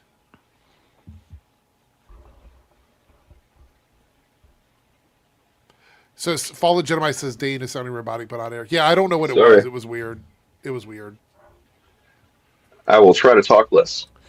But well, Dane's on his phone too. I just think it's weird that this would be his response to this tweet. No, it's nice to see you rise above it. The king of the jungle shouldn't be bothered by, what does that say? Ants. Ants. Why is this your response to this? It is giving off major pick-me vibes. No, it is 100%. No. Like the only way I can even remotely understand how this statement would be is if I were using it to defend myself by throwing gay people and trans people and any queer person under the bus. For what reason? Does that just like the accusations they made against you are being proven in this response? It definitely feels, some people alluded to it in the comments, that he's trying to do a Star Wars theory. Is that his subscribers perhaps are not going up at the same rate they once were, and so he's looking for a new audience. It doesn't matter what specific things he agrees with, because as Ernie explains in a minute, or maybe I passed it already, he says that Rob's reason for following these guys is because they might have some. He said his dad raised him to listen to what people he doesn't he doesn't agree with say, just because they, for one thing, you know what they're saying. Another thing, they might say stuff that'll change your mind or something you can agree with sometimes. And it's like, if you think that Nerdrotic or Critical Drinker are guys that are going to say something of fucking value when it comes to virtually anything, really, because even if they have a valid point on something here and there, it's not for fucking good reasons. And there's plenty of other people that are saying it, the same thing for better, more valid motivations that you should raise up instead. So yeah, there's no fucking reason to kind of do this hemming and hawing about, them being worth listening to or whatever. That's exactly how they got to the positions they are. That's exactly how we got to the fucking government that we have right now. That is, is shitting its pants on a regular basis, literally, figuratively. I also want to approach this comment from a different perspective as well. On top of that, is even if we couldn't find anything, look at what he just said. Look at this response. So even if he isn't defending these guys directly, he is throwing a marginalized community under the bus to save his ass with white people. Yeah. But what's also interesting, which is kind of a giveaway that I don't think he intended, is if he's saying that based on his father's advice he's following people he doesn't agree with, then from the off, he knows that what Ernie is saying about Critical Drinker and Nerdrotic is correct. He knows what they're like. So if there is some kind of pivot towards them now, he's already admitted that he thinks that he agrees with Ernie, that they're white supremacists. Well, and I want to say real quick, I gotta run and do something real quick, and I'll be right back. But before I do, I just want to say that this is exactly the mistake that people make all the time. We're doing it right now. I mean, but like basically to think that this is just a difference of opinions when it's about these men have a difference in morality. They have a difference in literal value of human life, and that's something that if you're a halfway decent person, I don't think you should budge on. They're not. It's not like, oh, I do like the brown M&Ms or something. It's like, no, they fucking constantly, their whole career has been about, number one, making money, but using racism and bigotry of all kinds to do that. Whether they believe it or not is irrelevant. They are supporting and have promoted white supremacy for years. And so to just be like, oh, then we should hear them out or whatever. No, we fucking shouldn't. We should ice them out of fucking society. But no, it's literally one of the things I wanted to bring up. So, like, when you hear this, you got to hear both sides of the argument. That is only something that works if both sides are honest and intelligent. Right. That's the only thing that applies to. When you're dealing with grifters and bigots like Critical Drinker and Nerdrotic, it does not apply. And I also want to respond to this comment here. So there's a difference, and I'm going to explain what the difference is. The quartering was using objective numbers. That's the only reason I gave him any sort of credit, was he was looking at analytics and saying that the analytics point out that these things are declining based on multiple channels. He was looking at multiple channels. This is a really important thing because I saw a lot of people misunderstanding why I was agreeing with quartering in that moment, and I won't take up a lot of time with this, I promise. But he looked at multiple channels that all show the same thing from different content creators. That means it isn't like targeting one person and saying, oh, look, Geeks and Gamers is doing bad, so they all must be doing bad. No, he showed multiple channels and spoke about his own content. Those are objective metrics. That's what he was looking at. It wasn't a vibes thing. It wasn't a us versus them thing. It really was just him looking at numbers. I want to make it very clear. The quartering is one of the biggest piece of shits on YouTube and on the internet. So I would never, quote unquote, give him credit for anything. I would never do that. The only thing I was saying in the video was that if anybody knows what they're talking about, it is someone that makes anti-fandom content or chud content. They would know if that content is declining because it's literally the kind of content they make. And Julian, try not to spam post. I saw you post this twice because I was going to reply, but like, don't post it repeatedly. I did see it, but I wanted to go ahead and say that this is like, for me, this would be the moment for Rob. If Rob wants to firmly say that he does not support these guys, this is his moment to stand up and say it. They've already contacted him. Fuck these guys. Look, I'm going to go out on a limb here and say that X-Ray Girl or somebody that's associated with the production of Friday Night Tights has already reached out to Rob at this point. That's very likely. So I would not be surprised, maybe not this week, because they probably already have a guest lined up, but I wouldn't be surprised in the next couple weeks if he ends up being a guest on Friday Night Tights or on one of the other various shows that they do. Yeah, and here's it. I was going to say, those are the two possibilities. Either he'll do a video or something very public saying, hey, I do not support these guys. I do not endorse them. Yeah. There's lots of misunderstanding. I am not agreeing with them. Or he'll appear on the show, and we'll see where his morals are. I want to just reiterate this again. I think you guys need to listen to what I'm saying, okay? No offense, right? There's no right in this comment, right? This is an anecdotal statement that cannot be proven. So there is no right or wrong. He's simply saying it. And then we have to understand why he's saying it. He is saying it because he's willing to throw any criticism tossed at him for anything that he's done. He's willing to throw an entire community of people under the bus, talking about racist comments and POCs. He's willing to do that to cater to a white demographic. That he says specifically, POC then white people, not other people, not in general, not YouTube creators. He specifically says POCs versus white people. So it's not about being right or wrong. It is an anecdotal statement he is making to cover his ass and throw an entire community under the bus to cater to white supremacy ideology. That's what this statement is. So it's not a right or wrong statement. I think something else to know as well is that Critical Drink had nothing to do with comics. Right. So why are you following him? Yeah. Yeah. I mean, Gary, I can kind of justify it if you're a comic reader. I don't even know if I would go as far to because I'm as someone who isn't a person of color, I don't know how I would react to this if it was a situation where I was looking through Rob's follows to find out who he's following or whatever. I don't know how I would react to it, right? I don't understand how that would feel. But if your community calls you out on something and your response is, I'm just going to throw that entire community under the bus, that's kind of crazy to me. Okay, so you say, I'm not referring to the comment on the screen, only the comment about people you disagree with not being wrong all the time. Let me put this in perspective. If somebody goes into a store and they steal 9 times out of 10, but one time they don't steal, that doesn't make them right or a good person. They're still a thief. So when somebody gets on here and they're a grifter, even if they don't grift in one video, that doesn't make them not a grifter. I'm not going to give them credit for being a good person. That should be the standard. That should be the bar. Anything outside of that is what makes you that thing.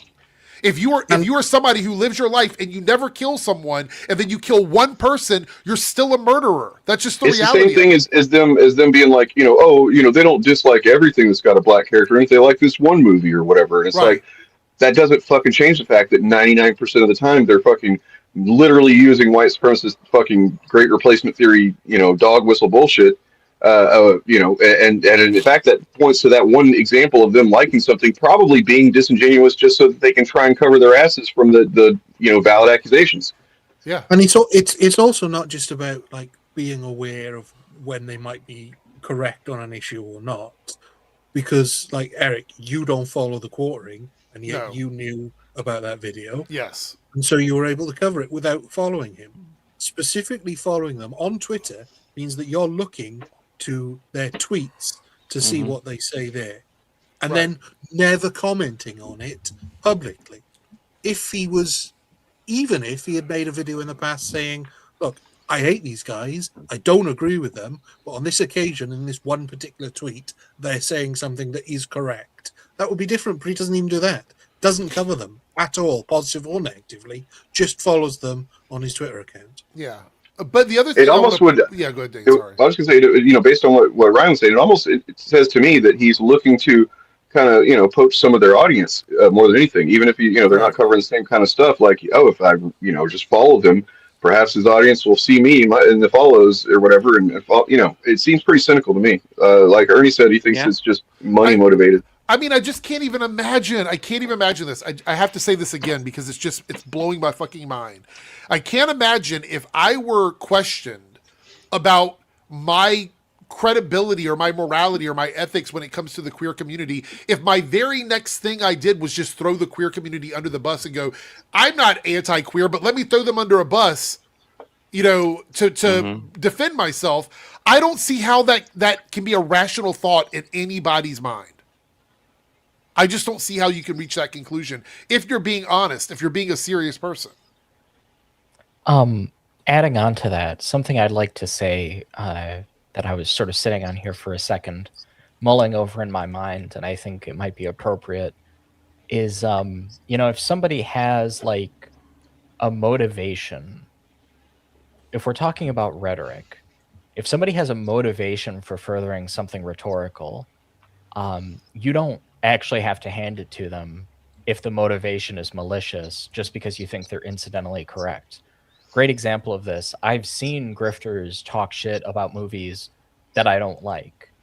And I've sat there and been like, I don't like this either, but I know this dude's only got a problem with this shit because it's got a woman in it. So I can't sit here and be like, well, he's right about some things. That's fucking stupid. Listen, dude, like the even dumbest thing you could say. 100%. And this, okay, it doesn't matter, right? Because his sentiment, the sentiment, he's at the very least, it's objectively true that his sentiment is he's passive and neutral on them, which, you know, is a bad thing because white supremacy needs to be actively fucking fought against. It needs to be actively fucking, you know, pushed back on. So to you know, and it's not even neutral because, like I was just saying, it very least is it causing some overlap of some people in the audience whenever you were following somebody like that. You know, if you're trying to cut X size of fucking cancer out of a fandom like white supremacy, you need to fucking cut them out. You know, every single time that any one of us makes a video about one of these chuds, we go through our minds whether or not is this, you know, we're not just doing it willy-nilly, like, because there's always a chance that we, you know, introduce them to somebody that might like them or whatever. And that's always a risk. So we have to calculate and go, is what we're saying, is our criticism actually, you know, worthwhile enough that even if we accidentally introduce one fucking person to, you know, make them a new fan, is it going to be valid enough to, you know, counterbalance that? You know, there's a sense of responsibility, especially when you have a fucking platform of like 2.6 million subscribers that he has. That's just, we can't live in a fucking society where social media is the goddamn be all end all that it's become, and everybody's all about it when nobody has any sense of responsibility or accountability for what they're doing with their platform. And that includes, you know, tacit, you know, kind of passive being okay with somebody. Yeah. And to that point, like, I do think it's a gap because I see this a lot from like commenters and from like people who just like follow content creators where they're not content creators. So they don't have a sense of how the standard is different. Like if you're just like casually interested in the critical drinker and you follow him on Twitter just to see what bullshit he gets into, I think that's a little like suspicious, but I'm not going to razz you for it. Whereas if you're a content creator, like kind of like Dane is alluding to, you know, it's the things that you do or the things that you promote, you know, and I kind of feel like it's disingenuous to act like it's a totally innocuous behavior, because if it was totally innocuous, you'd have a side account that was your personal account where you interact. On that note, though, we can listen to what he says. I've got kind of queued up here in a second on this video for what his response to Ernie was about this stuff, so we can hear what he has to say about it. I'm just saying that, like, even without having anything else on it, that's enough to, you know, I think to all of us here to just dismiss his, you know, his take on it. But we can hear what he says in defense of himself. Like, you have their shit show up on your social media feed. I'm almost positive that might not have been the exact sentiment. Getting into the whole conversation, right, about one of the, like, people started to figure out that, like, I follow Critical Drinker and Nerdrotic on Twitter. Yeah. I mean, if somebody tweeted out and asked that question, do you follow Nerdrotic and Critical Drinker? I would have been like, yep. Now, why do I follow them? Because when I was younger, my dad gave me a really good piece of advice, which was this. He said, if you're going to stand for something, then you need to know what the other side believes. And you need to know what the other side stands for. And you need to listen to what the other side has to say. Not because you respect them, not because you like them, but because you are not right 100% of the time. And they are not wrong 100% of the time. I want to pause here for a second. Yeah. So we're probably going to say the same thing. Go ahead. Well, I was going to say, well, so what's his example of the other side of Critical Drinker and Nerdrotic?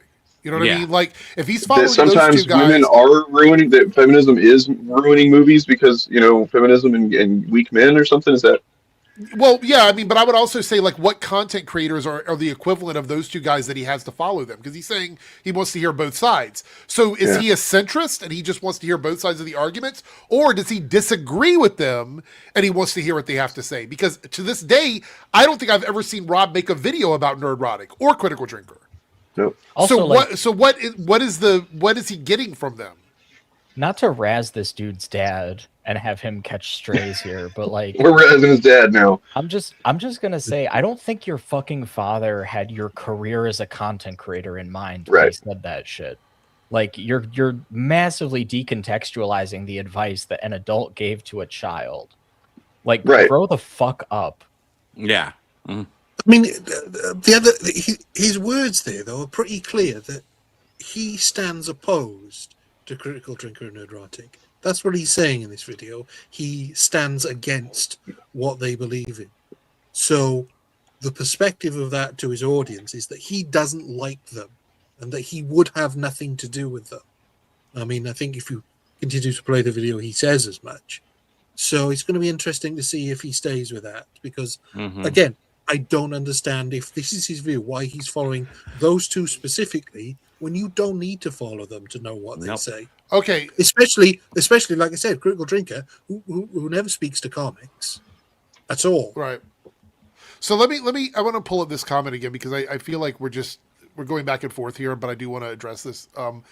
So I think what the point that's being missed here, and I don't know if we can make it any easier to understand, is say for example, I started only following, and I mean this specifically, one group of people that are all anti-women, anti-gay people, anti-trans people. And if you look through my follow list, they're the oldest people I've ever followed. And there's no equivalent to that on my list. There's no other person on the other side of that.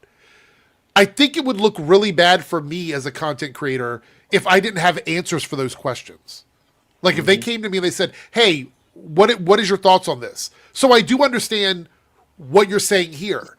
But he has told us with the response we saw just a second ago.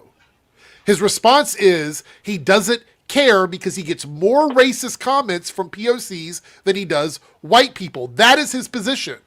And that's the only position that we can that we know, because that's the only one that he's even speaking about. Everything else he's very silent on. And typically when somebody is silent on something, it's because they don't have the same beliefs that they think you want them to have. So they don't want to say it out loud because they're afraid of being rejected for those things. So he's very quiet about it because I believe, this is my opinion, just my opinion, I believe Rob is probably not a full-blown chud, but he is in chuddy waters. He does hang out in that space. He does sort of find that interesting, the conversation about that interesting, because I have never seen a video from him, and I subscribed to him for years.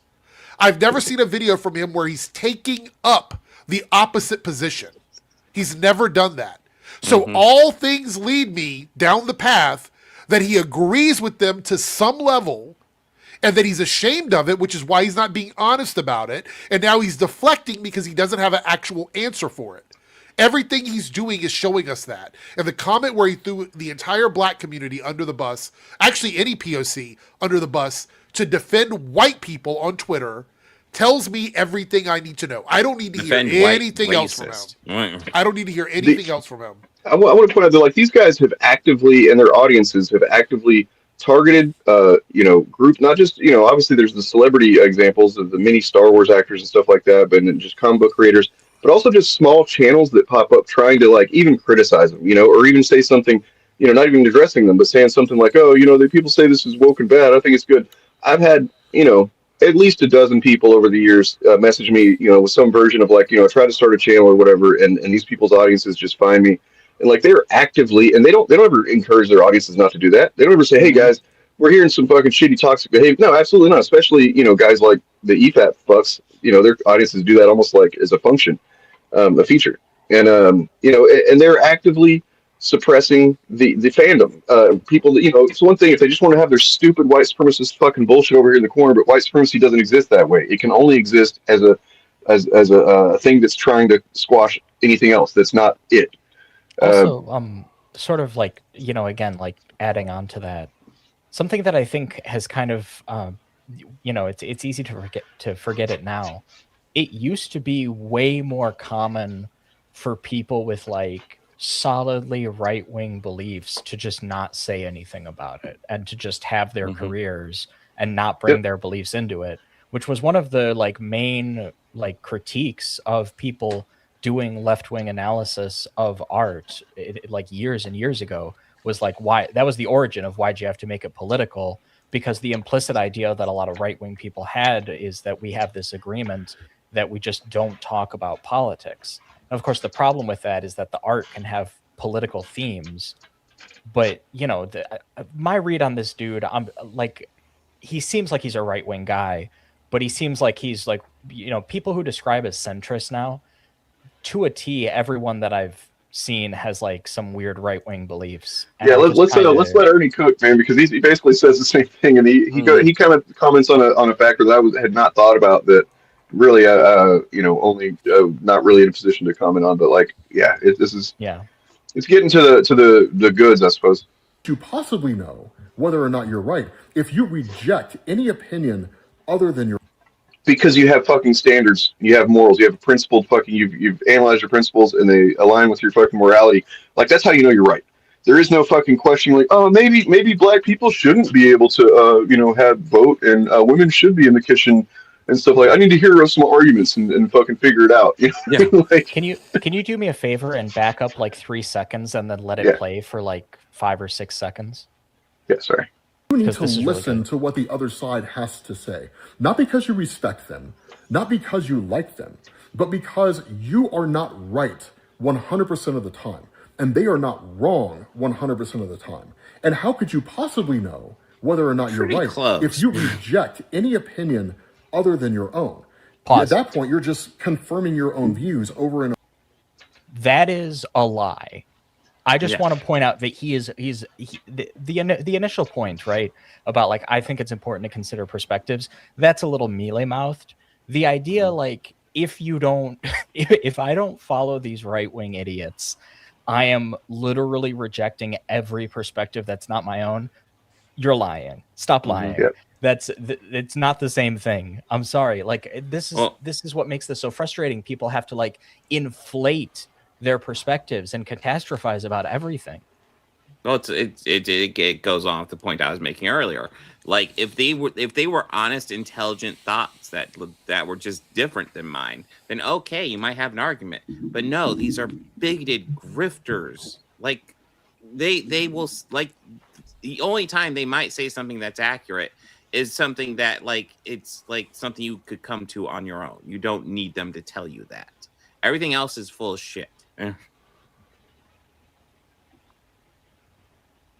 Yeah, I just really wanted to point that out, because seeing, like, I heard him say like rejecting any opinion, and I knew what he was about to say. I could like hear it coming, because it's nobody can ever, and this is the thing that I see all the time when like right-wingers respond to people on this show, even, they can never just be like, here's the facts, here's why you're wrong.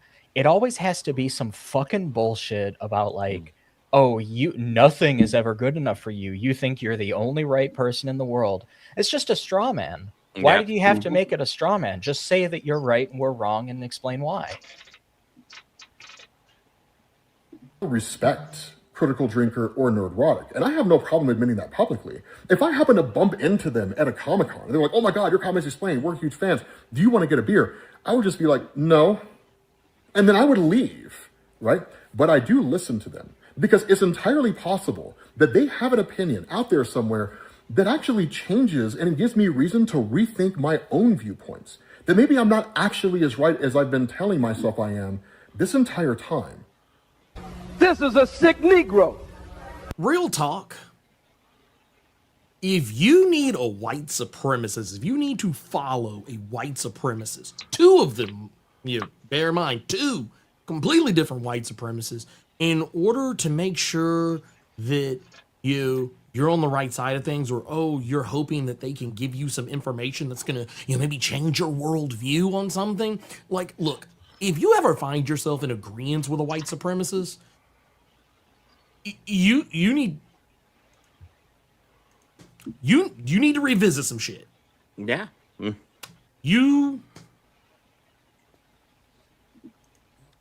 Yeah.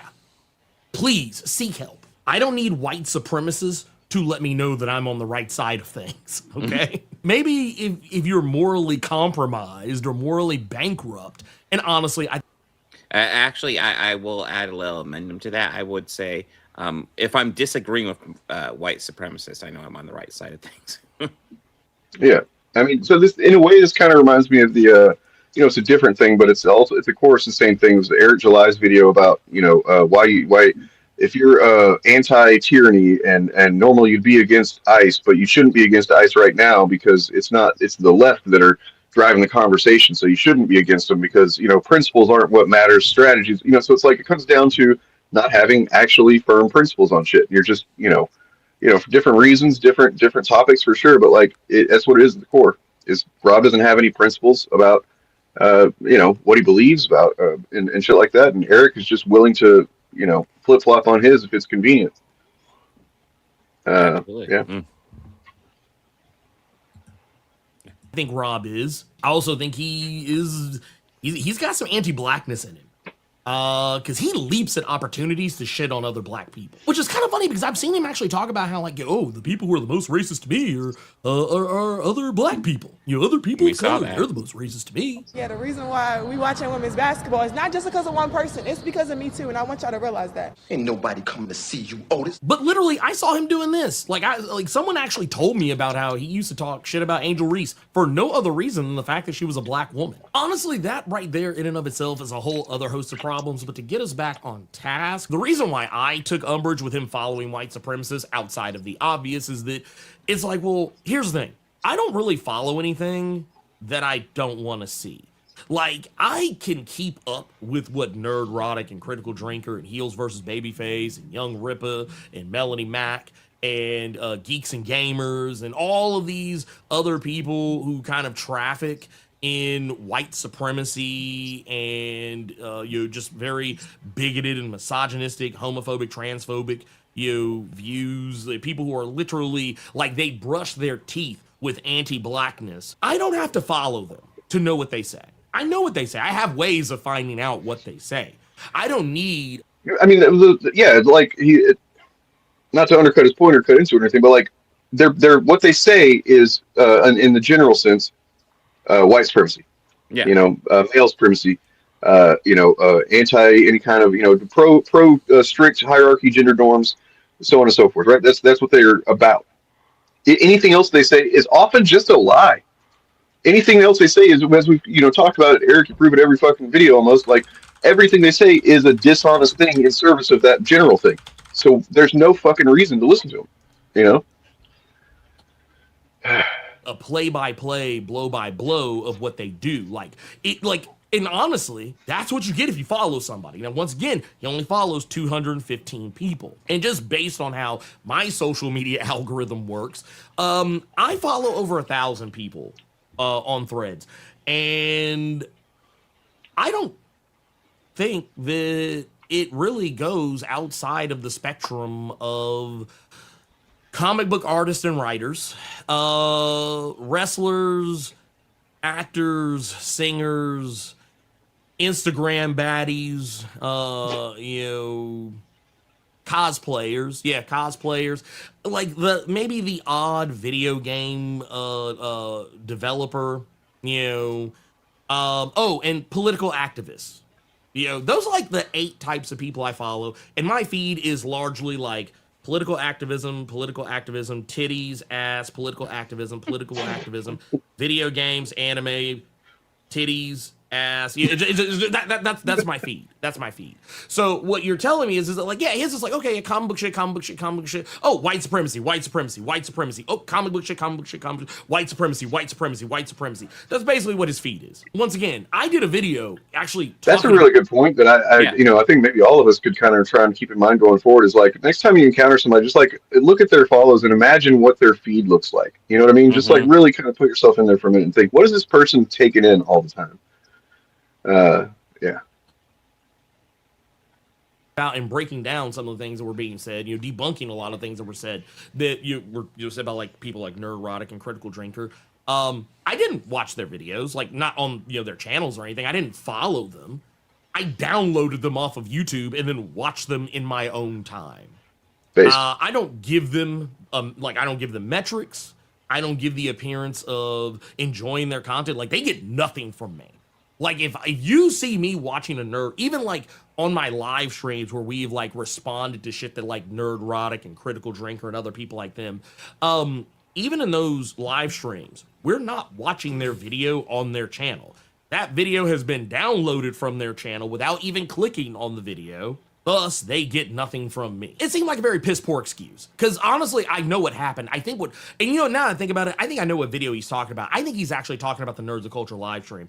I think he tuned in for it. And I think that's where he got that other stuff from. Because he kept thinking about the Threads video, but I think he was actually thinking about the live stream. Because there I was very loud and proud about what I had to say about him. Because by that point, evidence had already mounted against him. And there was really nothing he could say to beat the charges. And that was also kind of where people were trying to defend him, saying, oh, it was research.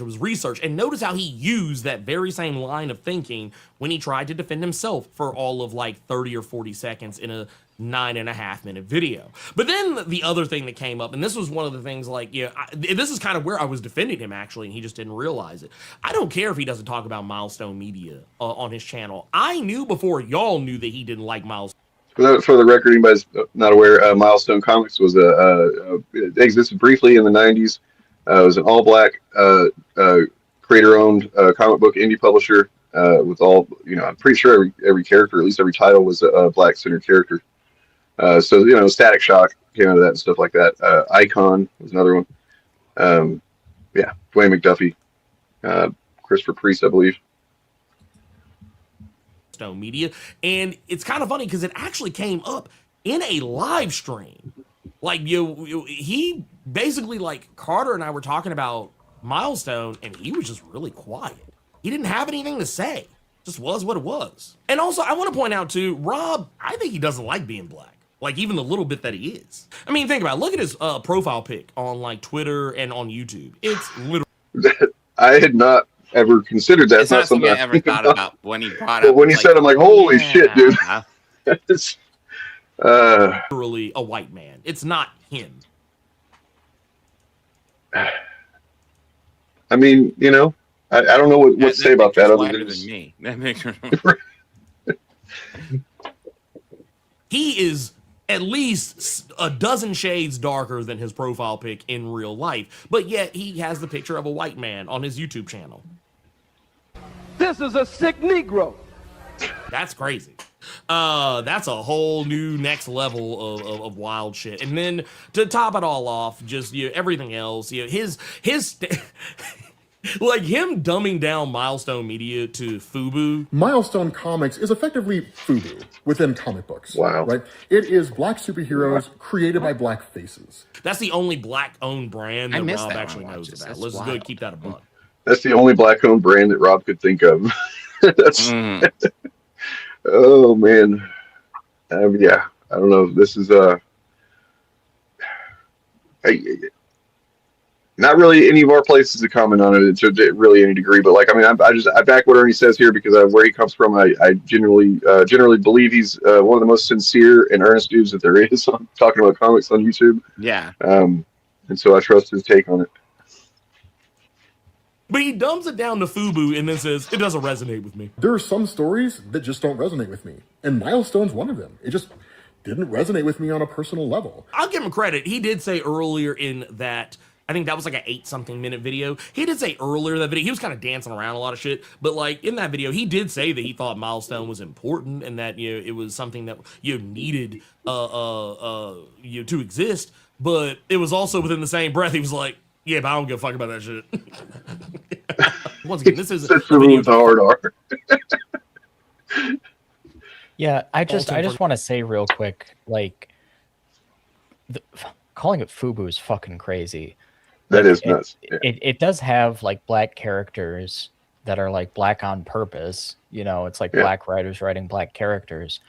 But FUBU stands for us, by us. You know, it's like just hip hop culture clothing and shit. You know, like the idea that like that stuff is not really meant to be like for white audiences feels a little odd to me, given that like one of their main, and even I know, I'm not a comics person, even I know this, that one of their like big characters got adapted into a series that was also run by, like written for by one of the Milestone Media writers, Dwayne McDuffie. And that was Static Shock. And that was on mainstream television when I was a kid, and I watched it. It's crazy. Like, that's nuts. Not liking Milestone. He's well within his rights. But I will say, it does strike me as a little sus that you like the black character who was a all lives matter, both sides are, and honestly was even kind of seen as problematic by other black people, which I feel like Rob really identifies with, because I noticed that some of the things he was talking about in various other threads, he was one of those people who was very adamant that he was like, oh, I don't want to be the voice of black politics. I don't want to be that. I don't want to be that. That's not my thing. And ultimately, in the last video that you put up talking about, I'll address this, it basically all boiled down to centrism. Like Rob basically bragged about being an enlightened centrist. I mean, he didn't call himself an enlightened centrist, but I mean, he was basically the enlightened centrist meme, that whole, oh, there's fault on both sides. Look, I get it. Yes. Is there fault on both sides? Sure. But when people talk about how they don't want to share their political opinions or they don't want to take a political stance, that's honestly, like, that's shorthand, at least to me. In my experience, I've generally been right about this, when dealing with people like this.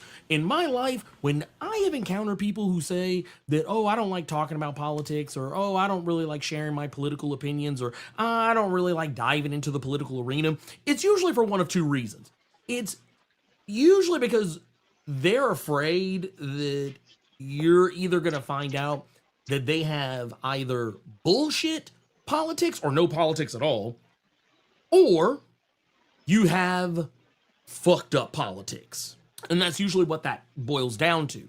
It's one of those things, like I'm not talking about like, oh, I don't like doing this shit at work. I mean, I'm talking about like not wanting to do this shit, period, ever, on anything, regardless, no matter what. And it's like, for the longest time, like guys like Gary, Nerdrotic and stuff, they got by basically pretending to be either centrist or non-political, you know what I mean? But even though they were obviously, not obviously, if you knew what you're looking for, knew what they were saying, they were appealing to right-wing politics. But, eventually they started moving out of that. I'd like to give us credit for kind of urging them to have to kind of shed that mask anyway. I mean, I'll be. I know. I covered Gary not that long ago, and he still claims that he's independent, and it's like you're so full of fucking shit. He's MAGA pilled all the way. Oh yeah, just like Gary July. Wait, sorry, Gary, like Nerdrotic Gary? Yeah.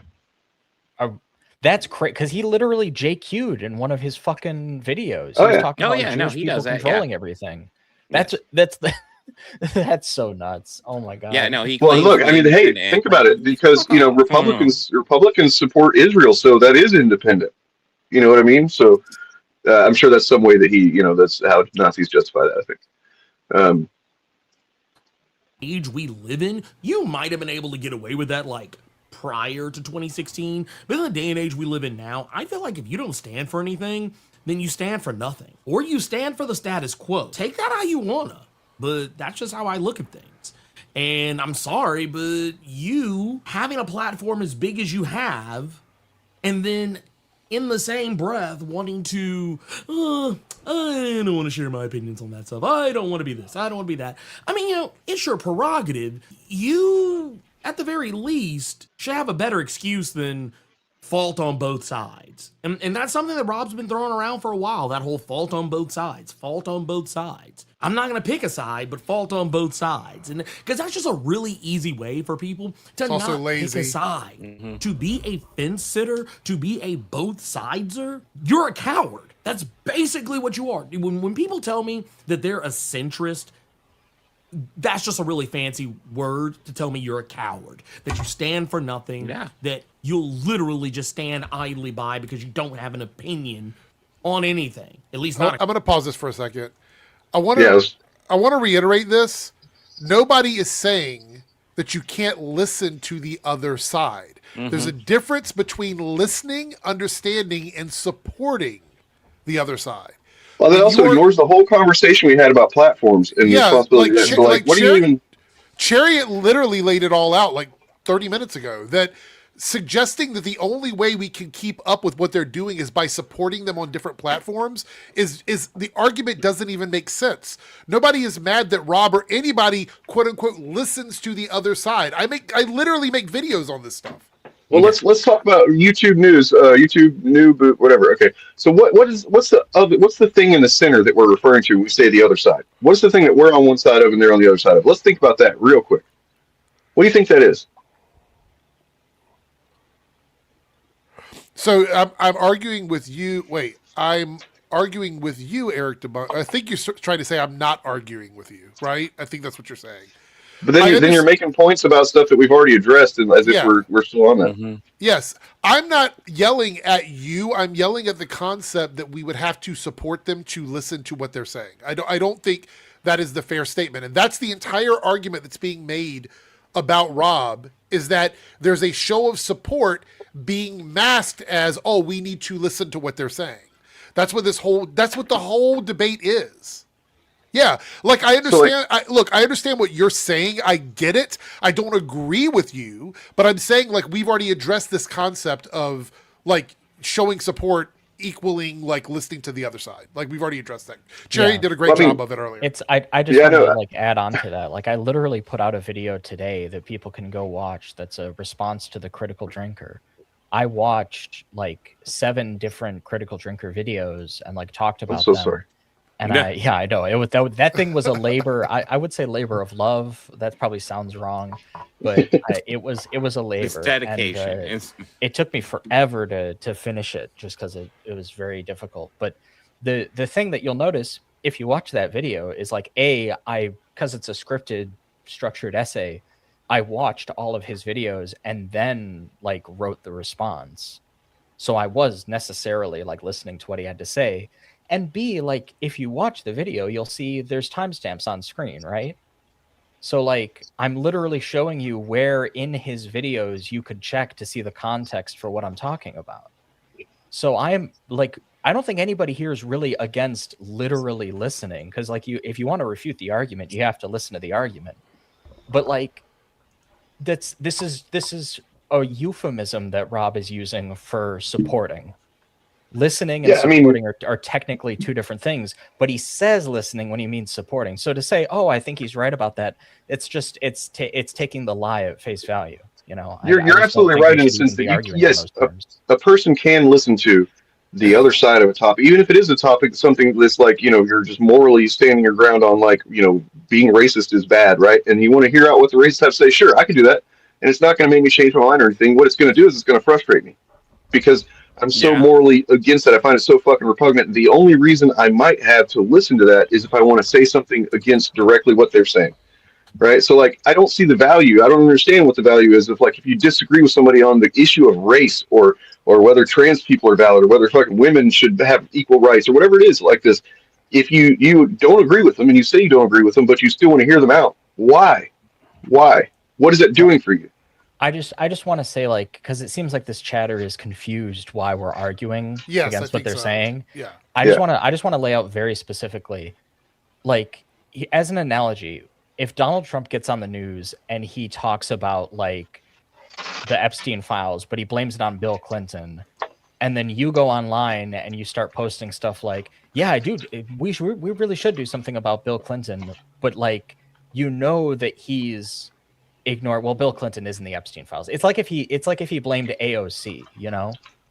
It's like a distraction, and then you were like, well, if AOC is in the Epstein files, then I agree that we should investigate her. It's like an obfuscation because Donald Trump is the criminal, the one of the main criminals implicated in that case, right? We're not talking past each other. I just have to say we're not talking past each other. My problem is that you are saying something that is it's a response to a lie that like I think is rhetorically problematic. It's technically true, but you shouldn't be saying it. That's the problem. We should just get off talking about this dude because he's not having the same conversation we are, or he's not understanding where our point is. So like, let's just move on. I did want to say real quick, I did not, holy shit, know that James Vanderbeek died. That sucks. I watched a few episodes of Dawson's Creek back in the day, but I'll tell you what, he was awesome in Jay and Silent Bob Strike Back as himself. Yeah, the Dawson and the pie fucker. Unfortunately, I have some other Kevin Smith related news, and God is dead. Bud Cort, who played the earthly body of God in Dogma, and of course, more famously, Harold and Maude. He's also died today. But I thought Alanis Morissette played God in Dogma. She was God. He was God on Earth. Oh, he was the body. He was the body that gets assaulted by the Stitch. By the way, I'll say this again. I'm really excited to say this every stream. Basically, Dogma is now. You're able to watch it in full HD. You're able to buy it, rent it, whatever. It hasn't been available even beyond DVD quality ever, and now it's available. Thank God. Thank Alanis Morissette. All right. Except in the UK, where it was available on Blu-ray. Fuck off! Come on. I do have to say I have to jump out of here because it's past my time. But gotcha. Anyway, I will catch up with all this when I get home. I'll watch the rest of the video. But I want to give a shout out to the chat, the super chatters, everybody that's here participating and listening to both sides, I guess, if you could say here. Anyway, thanks everyone, and thanks everybody in the chat. Be good. Later, don't get banned. Later. See you well, this video is pretty much over. He said all the goods there. Later, Eric. Sorry. And I have one little thing that we could look at that was sent to me that's kind of amusing. This is about this is a response to Birdman's video where he. Well, let's take a look. So we know that it wasn't just like an accidental post, or he didn't really read the full thing and just posted or anything like that. This was an intentional racism. Okay, good. Let's see those receipts. Yeah. Yes. You're allowed I'm waiting. You're allowed you ask, yes, Ryan is a provable racist. Here he is giving the Batman a lower score specifically because apparently there was insufficient white representation amongst heroic characters, even though the movie is literally about Batman, and that the mayor, Jim Gordon, and Catwoman were portrayed by black actors. But there were only a couple good people in this movie. You had Bruce Wayne, Batman, and you had Alfred. Those are the only two good white people. The rest of the three other major players that I would consider like overall like moral good people were, you had Jim Gordon, who's black in this. You had Catwoman, who's not white in this. And then you had the mayor, who's a black woman. Again, very much on the nose for current day Hollywood. Did not like that. Took a little bit off the score for me, to be honest. So, as we can see, this is not an accusation I'm levying against Ryan arbitrarily. Damn. So yeah, before we hear what they have to say about that, I want to say it would even be. I'm not going to say I think it is racist. I think Ryan's take is clearly racist there. I know that you've addressed it in debates before, Bob. But I would be willing to debate the claim that it is objectively racist. I kind of see where I don't agree with it. I think it is very much racist, but I can see where a chud would find a foothold to argue with that.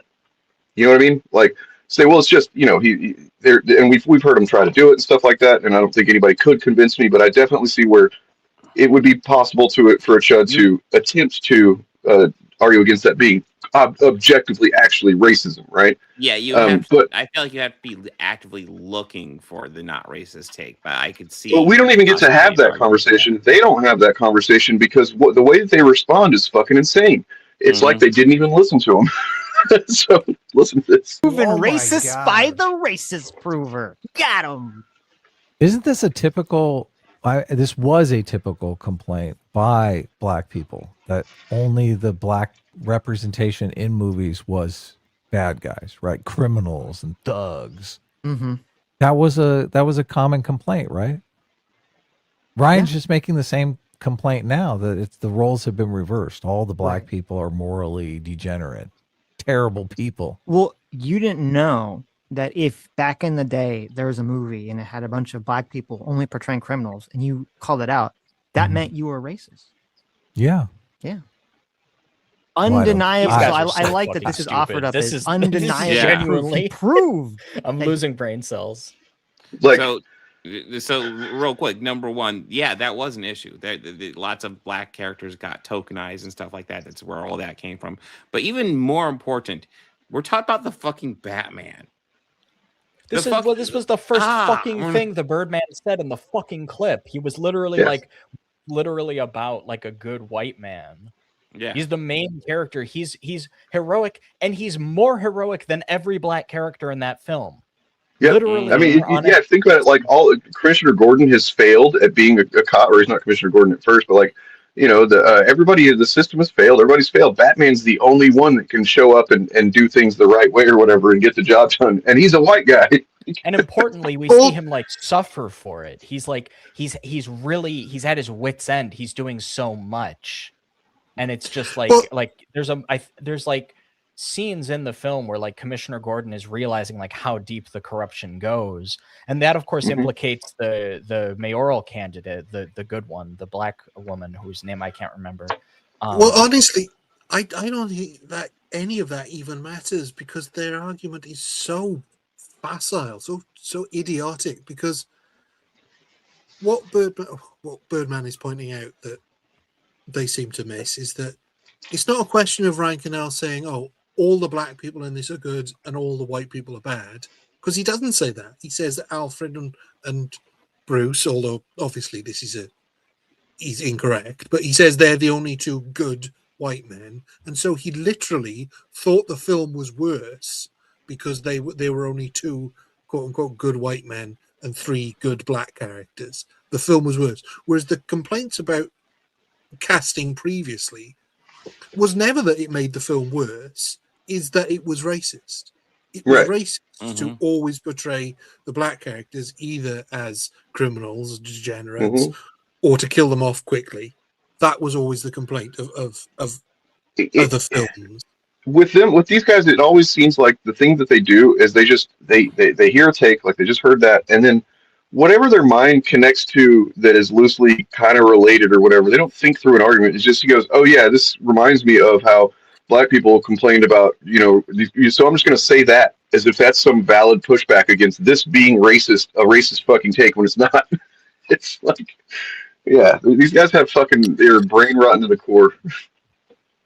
He literally, I mean, Cannell literally says he thought less of the film. He took points off the score of the film because either there were too many good black characters or too few good white characters, which,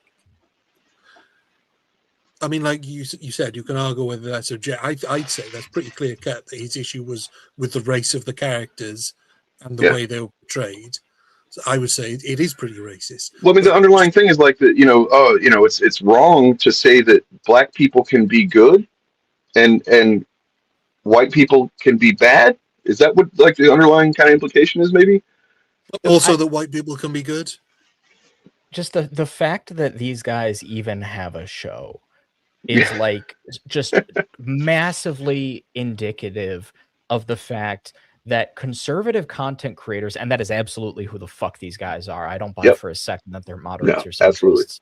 the way, like, their entire model is being the excuse-making industrial complex for every shitty and moronic right-wing take that floats around. They have to do a They are the epitome of the centrist YouTubers, right? Like whenever like you look back at the, they used to get away with it, I think more, back in the day, but like they would have Jordan Peterson they had on at one time, I think. They would have all of the, the right wingers on the rise. And their grift would stop. There's like a lower echelon, lower tier of show that's what they're at. That these people would stop on and be a guest on their way up. Meanwhile, they didn't fucking get anywhere. They didn't go any further up. But these dudes are such fucking liars. Anybody, by the way, if you guys like, if this clip obviously doesn't convince some people in the chat, look up the Sitch and Adam debate with Sam Cedar. These guys are huge fucking liars and hypocrites too. Genuinely, like the way that they completely fucking pretended to not understand what Sam was talking about and acted in pure bad faith. These guys genuinely made the argument. Like, this was the moment when I knew, okay, they're just fucking stupid. They're just, they get a paycheck for being stupid. They're never going to grow. They're never going to become more intelligent. That is their entire content model. They genuinely made the argument because like they brought up that Sam believes in stochastic terrorism. And the idea that right-wing people like spreading like dehumanizing bigotry about minority groups can contribute to violence towards those minority groups. So they bring up to Sam, they literally made the argument, don't you think calling people Nazis has the same effect?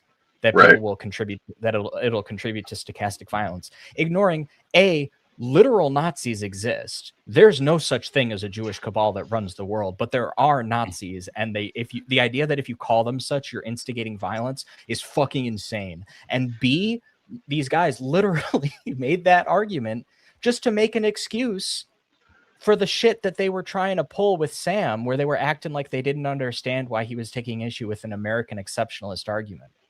Well, I mean, never mind. Like there are examples. There are examples of fucking Matt Walsh Matt Walsh saying that the Boston Children's Hospital is transing babies or whatever the fuck, and like they get actual bomb threats to the hospital. You know what I mean? Luckily, didn't get any actual bombs. Meanwhile, show me where there's groups of Nazis getting fucking bomb threats from. Also, what I mean? Too, being a Nazi is a choice. Like it's just the alternative that you have to impose is to imply that people choose to be black. Go fuck yourself. You're an idiot. And like I'm sorry, these guys really piss me off. Like hold on, Sherry. I want to you're very story minded. I respect your views and your analysis of story. So this is actually great to have you on for this. This is a clip of me and Bob conversing with Adam and Sitch a while back. It was actually almost to the day. It's been how many years? Because it was on Valentine's Day. Remember? That's right. Yeah. This is our Valentine's Day.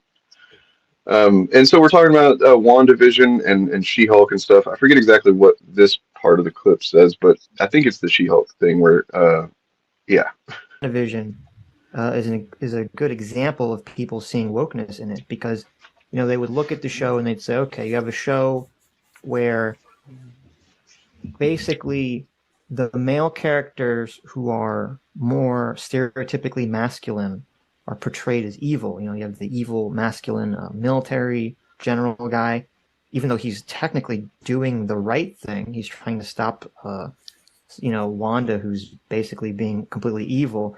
And then the men that are considered more.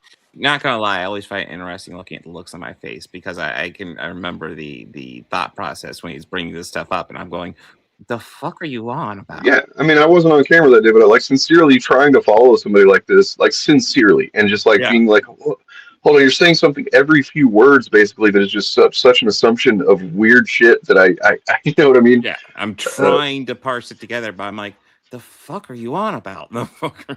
More good are classically, I hate to use these terms, but are more stereotypically, passive or female in terms of kind of their characteristics. And just like all the assumptions of like, well, passive means female. Obviously, those two things are the same. The way that the show basically coddled Wanda, and they even had like a character, I forget her name. It was Captain Marvel character's daughter. Enter in the show and basically make excuses for the fact that Wanda is, basically being a horrible villain, mind controlling, all these people and inflicting horrible pain on them. And when this is called out by the show gives this excuse in the dialogue of like, well, you don't know how much Wanda has lost, you know, as an excuse. And it seems like there's like just this weird attitude towards, you know, gender roles in some of the MCU properties that I think people are picking up on. The look on That my entire face. monologue is just him saying, like, effectively saying, well, you know, people are saying this. A lot of people think this. People are picking up on this. Why don't you say what you fucking believe? You little Well, and it's also right, and it's also just this idea that like these chuds do this all the time, where they're like, if a character has a viewpoint, that means that the whole show has that viewpoint. If a character has something to say that then the entire show and then the writers that by default are obviously activists because they had a character say something. You know, they don't understand. They just fundamentally don't understand writing, and like that. It actually is possible for a writer to write a character that believes completely different things than what they do. You know what I mean? Not only, very common. Not only that, but they seem to dismiss the idea that there can be two conflicting things going on with the same character. Like Wanda was only portrayed as good, and the quote-unquote villain was only portrayed as bad, whereas in fact, bad when he was trying to do something good. Whereas, as I remember it, the army guy villain was actually trying to do something horrific. He was, yeah. That's what you find out. As well as also being kind of on the side of good because he was trying to stop Wanda. Whereas Wanda was doing something bad and also something that she felt was good. So it's well, I think this ties into the She-Hulk part of it. I don't know if that's mentioned in this, but like the idea that, you know, as we point out, it's like this was a lead up to, you know, this is an ongoing narrative on the MCU. So this WandaVision was very intentionally kind of the villain setup for her to be the villain, the antagonist in Doctor Strange and the Multiverse of Madness, where she very clearly was that. She was very clearly in the wrong, right? Like, so I don't think the show ever said she's right to be doing this. I think the show very obviously says that she's brainwashing people. That's not fucking good. That's not good at all. Like, it seems like the only thing that would make them happy is if they shoot her in the head at the end of the show. Like, this is evil. You gotta die, bitch, or something like that, you know? But, you know, he goes on when we talk about She-Hulk to say that because at the beginning of She-Hulk, she has that moment where Bruce is trying to teach her or whatever, and they all got so upset, all the chuds did, because she said, oh, I don't need to blah, blah, blah. You know, women deal with stuff all the time. So, you know, which, never mind the point that women do deal with things that men don't, but like they were taking issue because, oh, how can she say she can control the Hulk better than Bruce can?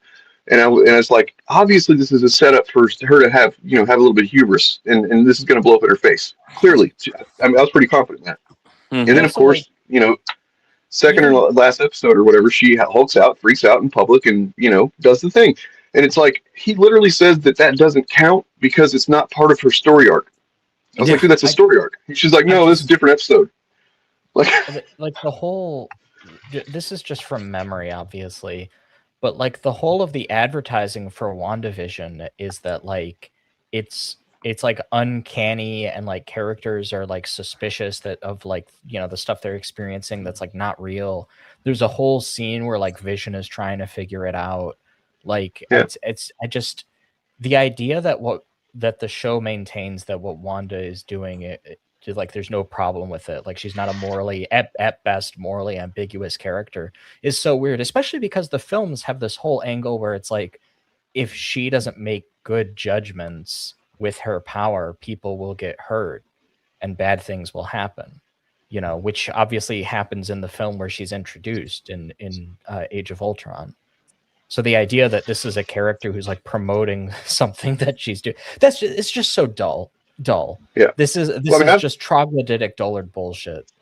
I've gotten into arguments with people, I think especially on stream one time. I got in an argument with maybe it was Jarbo about the fact that like Tony Stark gets a pass on so much shit that he's done compared to Wanda, right? Well, like, you want to talk about two characters that are very flawed, that have made some fucking bad choices, that have hurt and killed a lot of people, and yet people want to fucking literally treat Wanda like she's, you know, they're coming after her with torches and shit. And meanwhile, every movie, Tony Stark's just like, whoops, my bad. I won in the end, so things are okay. You know? Oh, did I make a robot that tried to conquer the world? Whoopsie. Oops. Well, even more of a one-to-one comparison, as you were talking about She-Hulk there, she makes the whole show makes a point about accountability as well, because essentially she gets imprisoned for going mad, smashing a TV screen and scaring some people, whereas the Hulk got away with basically destroying Harlem. And then what he did in South Africa as well. Like, I mean, he I don't think they said how many people, but he killed a few people in Age of Ultron. Of course, he was mind controlled by her. So, first of all, like, I'm not going to bring up Loki because I think like that was still unfolding when this stream would have happened. But like, have these guys heard of Bucky Barnes? He killed Tony's mom. What? Yeah. And he's a senator now. He's a hero. They treat him like a hero. God damn it! Like, I mean, it's just when you point out that these are inconsistent things, and then they still argue. I mean, it's okay to be wrong. Like, if you were to like have not considered Bucky's arc or had the harm he's caused, or you not considered Tony's or whatever. But then if somebody points it out and they're like, "Hey, man, actually, these other characters have done some real fucked up shit too," and there are extenuating circumstances. You want to not include the fact that Wanda was very clearly under severe mental distress and had some stuff going on. You want to dismiss that, but you don't want to think about how Bucky killed people, or you do want to excuse it because he was mind controlled. Or you don't want to think about how Tony, he tried to create Ultron for good intentions or whatever, or he thought he was doing the right thing with the fucking Accords or whatever. And it's like, the only thing you can come to at the end of it, if they can still try to argue this point, is that you're doing sexism, man. You don't want a woman to have the same, understanding towards her flaws as you give a man. Simple as that. Well, this is just like motivated reasoning, because like if a female character is a bad person, guys like this are like, oh, they think it's okay when women are bad people. But if a male character is a bad person, they go, oh, they hate men. Like that's motivated reasoning. Like that's you're a liar. You're a liar. Oh my God. I mean, he is pretty beautiful, to be honest. I didn't hear this if Sitch said it, so I can't comment on whether that was what was said, or who said that. But just to address Saigon in the chat, suicidal empathy sounds like a Nazi description of altruism. Suicidal empathy, the popularization of that phrase, does come from the far right. Yeah. So anybody advocating that, like, you're spreading far right propaganda already. What's funny about these two idiots, though, is I don't think it was the Sam Cedar debate, but there was one guest that they had on that was just so much more knowledgeable than these two morons, that Adam said 3 words during the entire 2-hour conversation. He could not answer for anything, any of his beliefs, when confronted with fact. And I can't remember who it was that was speaking to them, but yeah, he just completely shut up, didn't say anything. Well, I mean, so most of the time, I actually kind of enjoyed talking to Sitch for the most part. Like, if it was just me and Bob and Sitch, or me and Sitch, or whatever, I don't feel like it would have been a shitty experience, even if I disagree with him a lot. But he at least seemed to, argue with, I don't know about good faith, but he would address points and stuff like that. Yeah, whereas, like, Adam was just being a fucking piece of shit. And, like, anytime Sitch would kind of troll, like, he's a valueless little troll. Anytime Sitch would kind of get back into a corner with his argument, which he basically did every time, because every time me and Bob were like, dude, that doesn't make any sense, and here's why. Then Adam would come in with some bullshit, and it was pretty egregious. I would kind of disagree with a lot of that read. That's a weird read of WandaVision. I've actually never heard that read before, so it's taking me a moment. I have a little bit. I've kind of got into it with somebody about it, but like the idea that, no, I don't think that the show excuses what she's done. The show, and very clearly, when you follow up with Doctor Strange in the Multiverse of Madness, that was just the beginning of this arc where she's going, she's losing it. She lost it, dude. Like, she is the villain in Doctor Strange. That was just kind of I'm not disagreeing with that, obviously, but that's a different writer, different director. But I mean, it was the plan. WandaVision was pretty much set up to be like her villain origin story, almost. Right, and also, it's like, to say it's evil, if you want to call it that, that's a way to judge it. Well, I know you don't like the word evil, but immoral, whatever word you want. It's definitely immoral. Definitely immoral, definitely fucked up. I don't think the show at all or anybody is excusing that she mind controlled a bunch of people and stuff like that.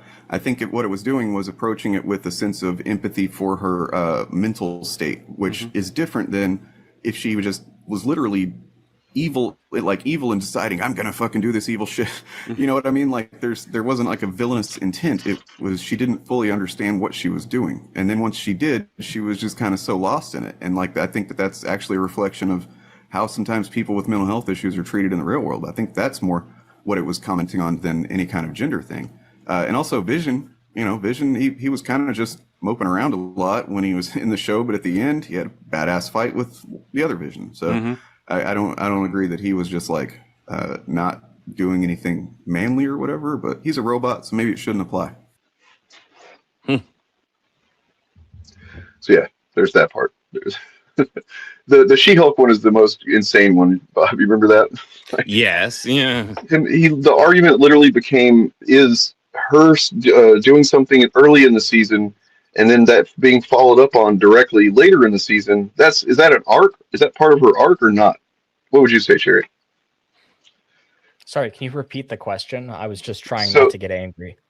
So if a character does something at the beginning of a TV season, and then later on in the season, that thing directly is followed up on and commented on, or kind of addressed, is that part of the character's arc? Yeah, it's called writing. Yeah. That sounds woke to me. It's called character development. It's called characters have internal struggles, the struggle of the character versus themselves.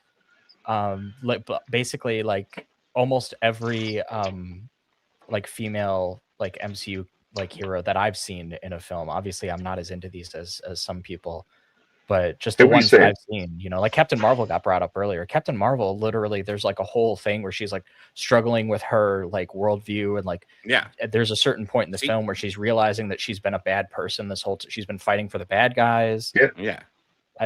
She's literally a bad guy at the beginning of the movie. Sorry, I got a little spicy earlier with Sitch just because I feel like he's really mealy mouthed. He's not the worst of the two of them. No, surprisingly, but they both serve. Fortunately, they haven't grown a whole lot, so they don't serve a whole lot of the purpose of radicalization. But they are part of the pipeline, and they definitely were a bigger part of it at one point, I think. Yeah. What else we got? I have a clip from Rob from a live stream that he did while we were streaming, and he addresses this stuff. And I kind of want to go over that before we wrap up. Does he stream much? No, not that often, which I find is interesting. Yeah, he's streaming. Oh yeah, somebody now. said something earlier in chat, like, you guys got my man streaming Marvel Rivals. Yeah, that made me crack up. I had to mute myself earlier. But I haven't been able, because I've been on here, I haven't been able to really dive into this. But I was looking at this transcript, and he does address it. And looking at the transcript, it seems like he says some stuff I'm not thrilled with. But let's see. Okay, that whole beef thing. I don't know that I would call it beef.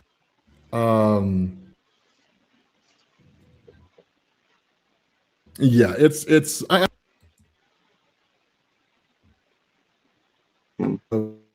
Videos that Bob going on out there. All I do is follow Nerdrotic and Critical Drinker on Twitter.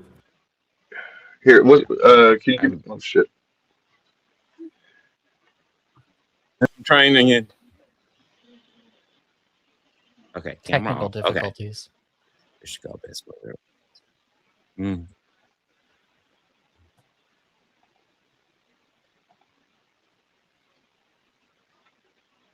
And now it's muted. Sorry, I had to. I guess you guys don't even notice that I had to leave the stream with my other me. But here we go. Bob, do you want to send me the link with the time code? I can play that, or? Oh wait, wait, am I not sharing audio? Yeah. No, you were. It was just really the audio. I couldn't hear anything. No, I couldn't hear anything either. Interesting. Oh, okay. Okay, I'm not. I think the audio got disconnected. Hold on. Let me go ahead and turn this off. All right. What's up, Crazy Joe? How's it going, man? We'll get this. Don't worry. Twerking is accelerationism. Everybody knows that. And communism. Everything's communism. Right, let's give this one more shot. Yeah, that I watch their videos and I'm subscribed to their channels. Not at all. Let me rewind you a little bit since I wasn't playing audio at all before. Rank sounds really toxic. Oh yeah. Okay, that whole beef thing. I don't know that I would. Is this coming in better? Yeah. Yep. It's still pretty choppy, but yeah. Okay. Call it beef. Yeah, it's. I've kind of been keeping track of a lot of the videos that have been going on out there. All I do is follow Nerdrotic and Critical Drinker on Twitter. I don't know where people got the idea that I watch their videos and I'm subscribed to their channels. Not at all. Like I don't retweet the things they say. I don't tell people to go check out their content. Honestly, the only way people even knew that I follow them is because they went through my. So I've never really publicly endorsed them, but it's no, you have. It's weird, you know. At the end of the day, from what I get between the other videos that I've seen, is that people just kind of have this idea that by following them, it means that I agree with everything they say. Not really, right? I don't agree with everything they say. Bob? Hello? Bob's muted. Am I audible? It's not looking great on my end. Is it looking all right on your guys' end? Or are you? No, it's looking pretty. It's pretty choppy. It's hard to keep followed, honestly. I kind of heard what he was saying. This is that same lie again, where he's like, it's just bullshit. People think that I. It agree seems with them like about everything. Nobody said that. Nobody said that. I literally. I mean, that is honestly a very chuddy response to valid criticism. You know, to not even actually hear the criticism as what has been said, and then just to give some, distracting, blanket denial be based on something that wasn't really said. Well, what did I say earlier, right? Yeah. Like I literally said, this is the same lie they always use, and lo and behold, he's doing it again. He couldn't help himself. Yeah. It's I mean, all he has. It's the only defense he has. Yeah. He has to understand that, like, you maybe not have promoted them before, but you are now, technically.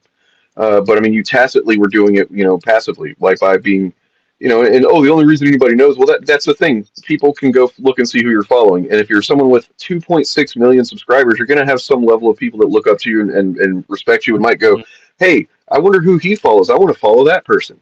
Yeah. It's not that fucking hard to understand this, Rob. You know what I mean? Now, maybe he's watching. I don't know. Maybe he'll see it later. But Rob, you're smarter than this, man. It seems really fucking dishonest that you're going this route with it. When nobody said that if you follow them, you agree with them. Go watch the rest of the stream, Rob. Listen to what we actually had to say. Mm-hmm. Also, Rob, if you're watching this, who do you main in Marvel Rivals? It's not relevant. I just wanted to know. What did you ask him? I said, who does he main in Marvel Rivals? Okay. I've been meaning to start that game. I just haven't done it yet. My son really wants to, and we just haven't done it. Yeah. I don't know. Like, I'm tempted because it's a Marvel game, but also it's also the type of game that probably frustrate the shit out of me. It's one of those ones that's like, if you're playing with friends, it can be fun, but like grinding ranked and competitive, it just seems like torment. Overwatch has been like that for a while as well.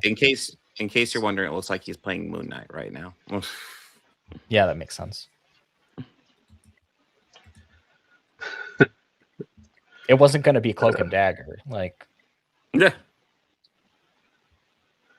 they hated Elmo, man. I don't know what the deal was with that. Like, I mean, it doesn't make them look cool. It doesn't make them look like they have a good foothold in the culture when what they're doing is fucking dogpiling Elmo on Twitter. I know y'all said that already, but like, it's not a great look for where they're at. I was saying this yesterday. There was about a year ago, like shortly after the election, or after Trump took office and stuff, there was a little while there where it started to kind of feel like, oh man, they really did get the culture, didn't they? They fucking got the culture. They poisoned it just enough. They've got their foothold in it, and it doesn't feel like that anymore. I mean, of course, it's all pretty amorphous and vibes based anyway, but it could just be algorithm based for all I know. But like, it doesn't seem like the culture's really with them anymore. So.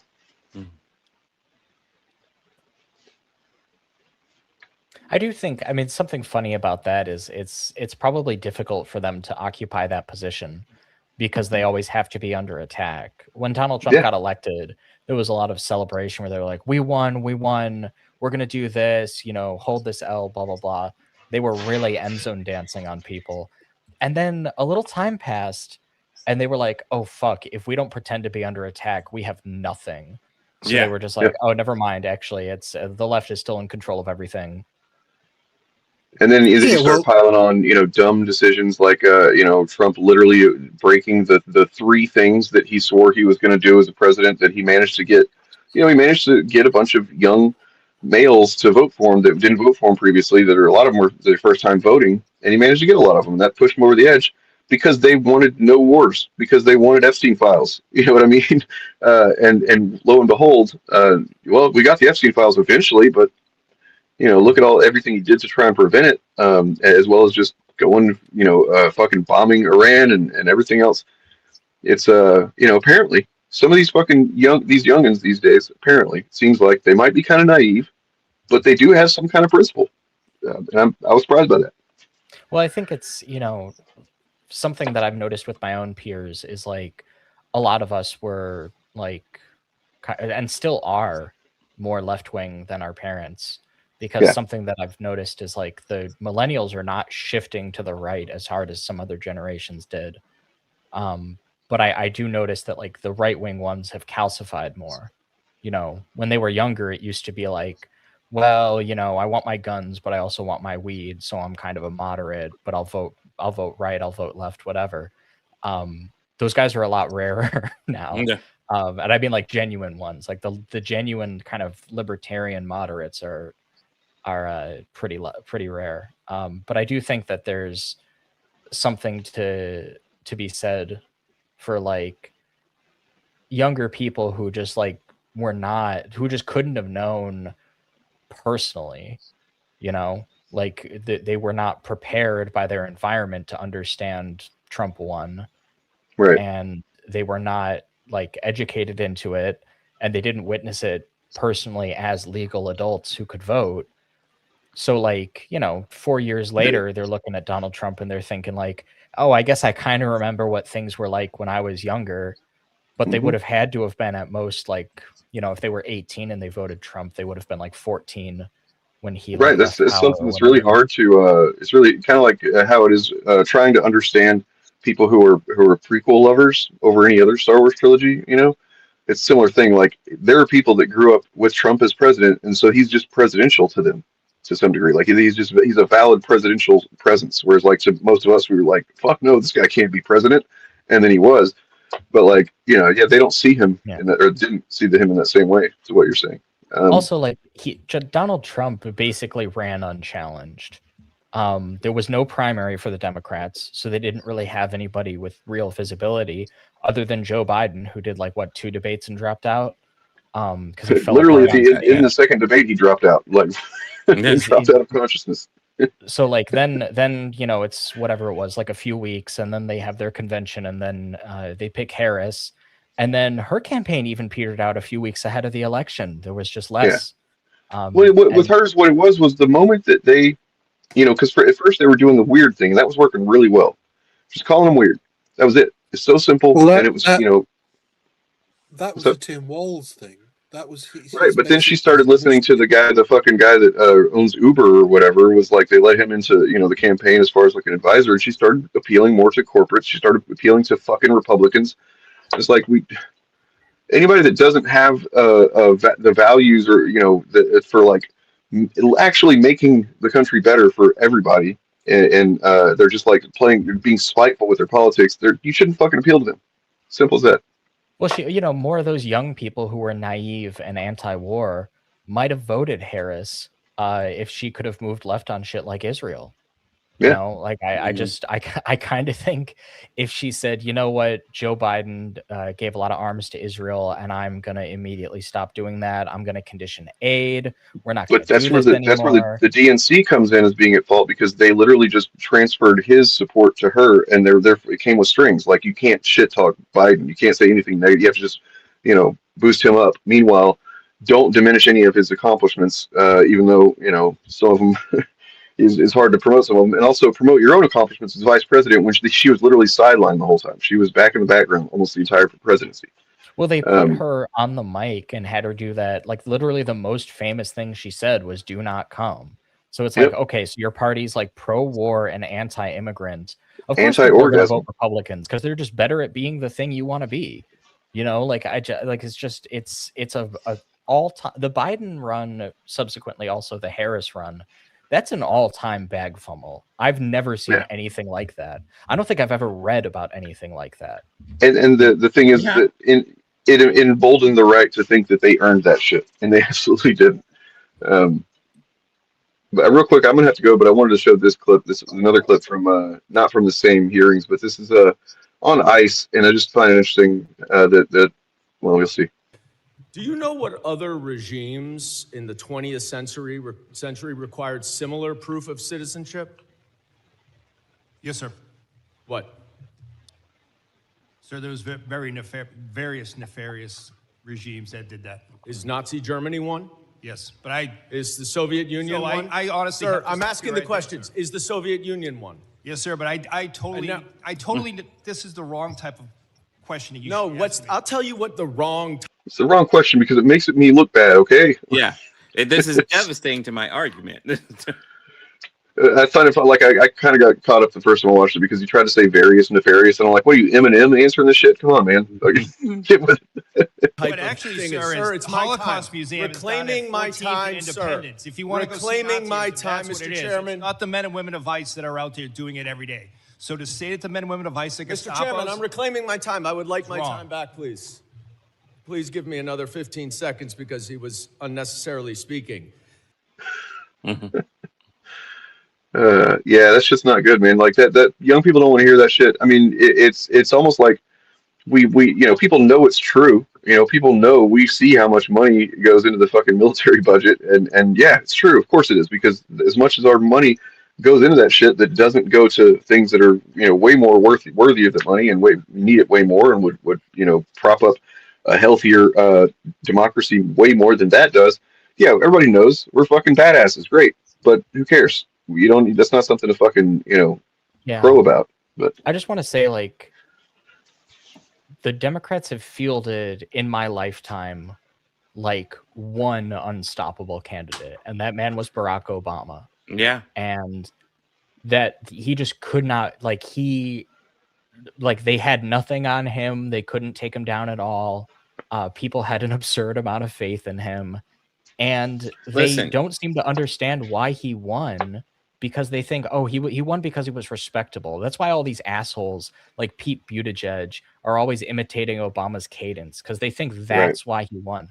The problem is they don't want to encounter the fact being a warmonger is not respectable. You know, the only people really going at Obama for that were Fox News viewers who already hated him because he was black, so that was never going to hurt him. And, like, you know, if you're in a race now and your base figures out, or independents, God forbid, figure out that you're the warmonger candidate, that's just not respect. In the 21st century, it's not respectable. The public doesn't respect you. They immediately think you're a con man. And you know, people say Americans don't vote based on foreign policy, which is true, but they do vote based on whether or not you can field a candidate who doesn't immediately look like a lying sack of shit. Some of them will vote for it because they're for it. Like the people who think Donald Trump was lying for the Lord, but some of them will not vote. They just won't turn out because they're like, well, who am I supposed to vote for? They don't, I mean, they not realize we had the longest military engagements in the history of U.S. In our lifetime. And so everybody knows at least one person that's directly affected by, you know, going to war, that there's no reason to have it. That's been very, you know, obviously clearly shown. You know, the Iraq thing was a fucking joke, but it's a joke that got lots of people killed, lots of Iraqi people killed. Afghanistan, wow, we're going to fucking fight terrorism. We didn't even fucking find the guy that did it there. We're also, you know, that was funded by people in another country that we're friendly with. It becomes clear that this whole thing is a fucking scam. The military-industrial complex in many ways is just a scam on the American people. And so, yeah, we're still too close to that to think that that's something that you can appeal to and not think about, oh, they want to be like, oh, support the troops. And it's like, we don't want them to go fight. We don't want people to go fight wars that aren't absolutely fucking necessary, in extreme cases. Well, it's just yeah. it's one of those things where it's like Democrats seem to understand that they can wield the idea of expenditures, right? When they want to stop the left from advocating for single payer healthcare. They do that all the time. How are you going to pay for it? All their pundits say it. They say it on the debate stage. But some Americans have started to notice nobody asks that when it's the fucking military. And we spend a lot on the military, more than any other country. It is crazy. So some of them are going to notice that. And when you advocate for war implicitly, some of them might connect it with the idea that they pay for it. It's a pretty direct line. Some of them will just be like, look, I don't like Hamas or whatever's going on there. I don't like, they probably don't even know Hamas. They probably just think terrorist or whatever. I don't like that, but I don't want my tax dollars going to it. That's like a very basic line. Any median voter could believe something like that. So I just don't get the mental process of being like, I'm going to hit people on the cost of healthcare, but I'm not going to do it on war on principle and not even bring it up. And the stupid thing about that is I was listening to something about post-war recovery of West Germany. And after the war, West Germany, South Korea, and Japan recovered quicker and better than any other country that was involved in that war, apart from America, because the one thing that they didn't have to do, that all the other countries did, was spend any money on military. Those three countries, because of their involvement in the war, were then banned from having a standing army of any kind for a long time. And so all of the money that they had was all invested in infrastructure, in technology, and so they recovered far quicker. Germany came out of rationing 6 years before the UK did, because we were still spending all our money funding a military. So if you want to know where your tax money is going, it's going to fund a military that really you don't actually need, certainly not to that degree. Like, if the entire world attacked us all at once, we might have a pretty good fight on our hands. You know what I mean? Based on what we're looking at on screen right now, like there might be a pretty good fight, maybe. One of these days, if it was a money fight, but that's not if it was a money fight as well. It doesn't matter how rich your army is, or even how well trained they are. I mean, you should know that after, Vietnam and various other wars that you've been involved with. Doesn't matter how much money you've got. I just think, one of these days, somebody's going to get on a debate stage at a Democratic Party debate, and they're going to say something along the lines of like, I'm sick of taxpayer dollars, going to Israel or whatever. And nobody who's in favor of that is going to have an answer, because they don't even think this is how, this is how people in the Democratic Party establishment think. And I know this because they talk and write like this between themselves.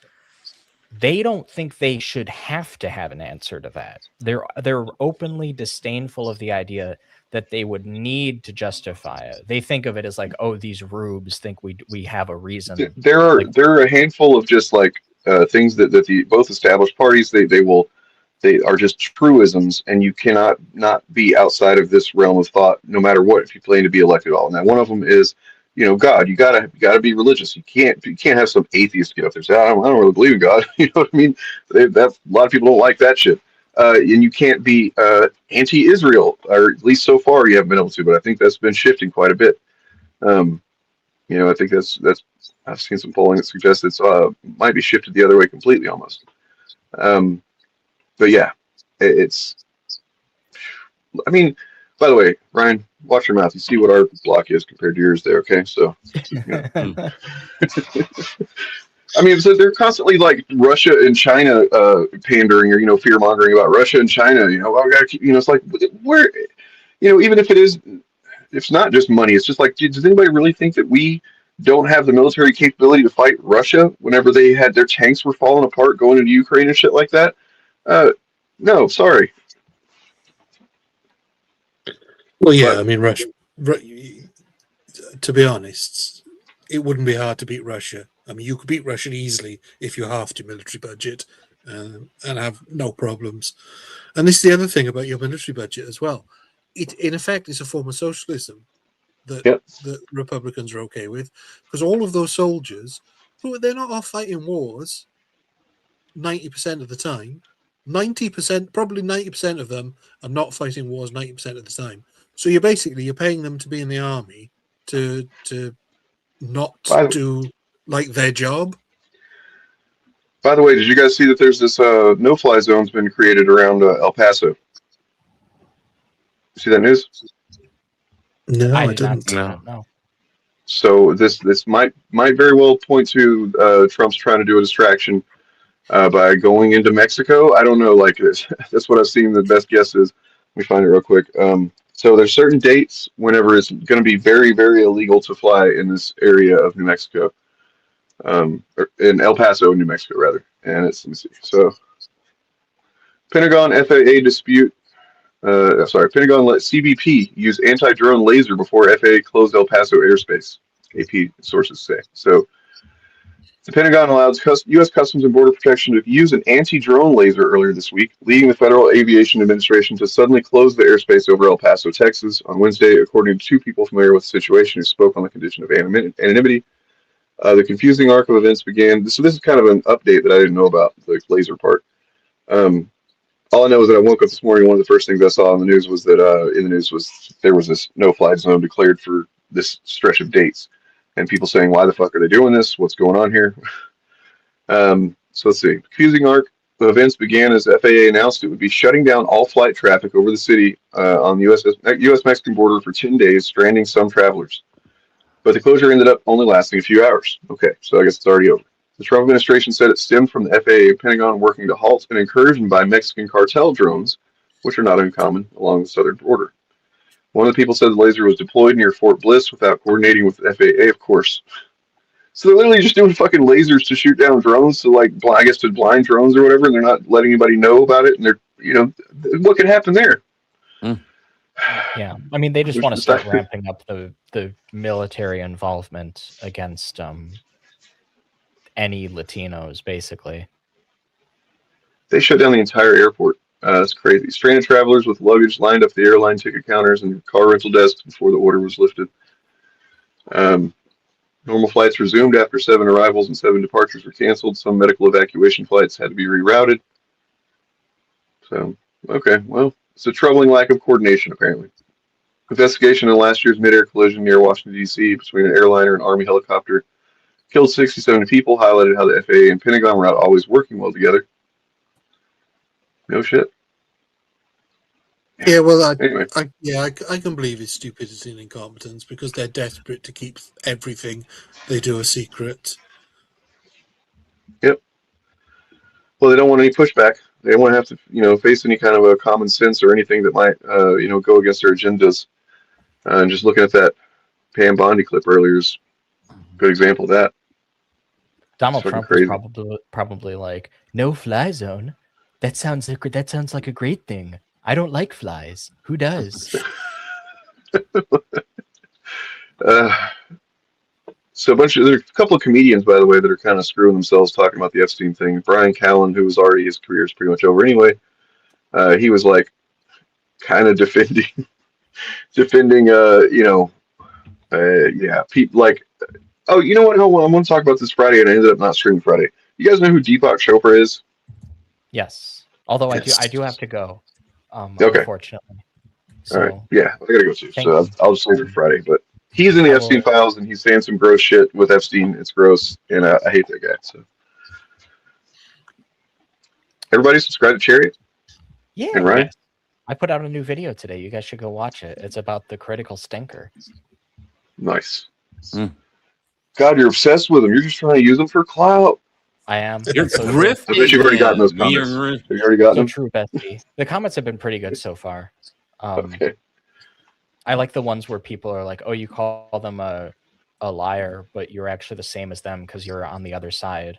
And it's like it's really cool to know Right. that like lying and disagreeing with lying is the same thing to you. That's awesome. I Literally love the that. same thing. And yeah, and being calling out bigotry is the same, just divisive, just like bigotry is.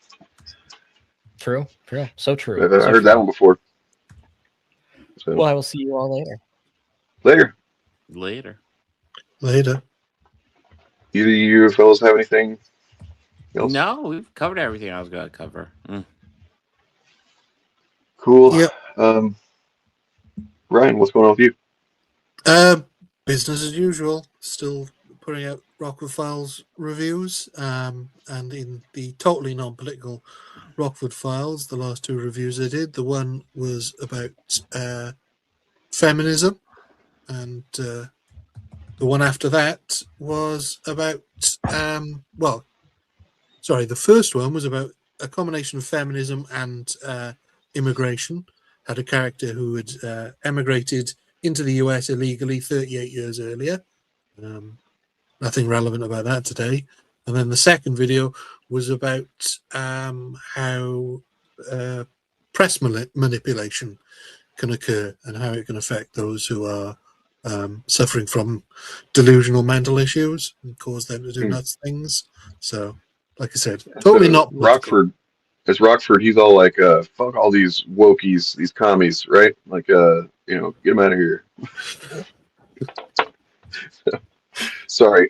Thanks everybody for putting up with my my janked up setup today. I don't know why the hell everything decided to stop working, and I'm gonna have to figure that out before Friday and hopefully get that done. So, by the way, name of my channel has changed now, by the way, if you haven't seen that. It's different, completely different. It's called Dane AF now. Please go subscribe to Official Modern Audience. Look us up, subscribe over there. We're going to be doing our official launch before too long with a new show. Same faces, same general attitude and level of, giving a fuck, and hopefully a little bit more of structure. Maybe not. We'll see. Bob, what do you got? I will be streaming possibly Saturday. I'm not sure about my schedule. I'm not sure when I'm going to have my kids. I'm going to try to stream Saturday, though. And then, of course, we'll have the podcast on Tuesday. Where we'll be talking. Oh, yeah, we're going to be talking about Starfleet Academy and Oscar nominees and stuff like that. So, yeah, make sure to keep up. Free Palestine. Absolutely.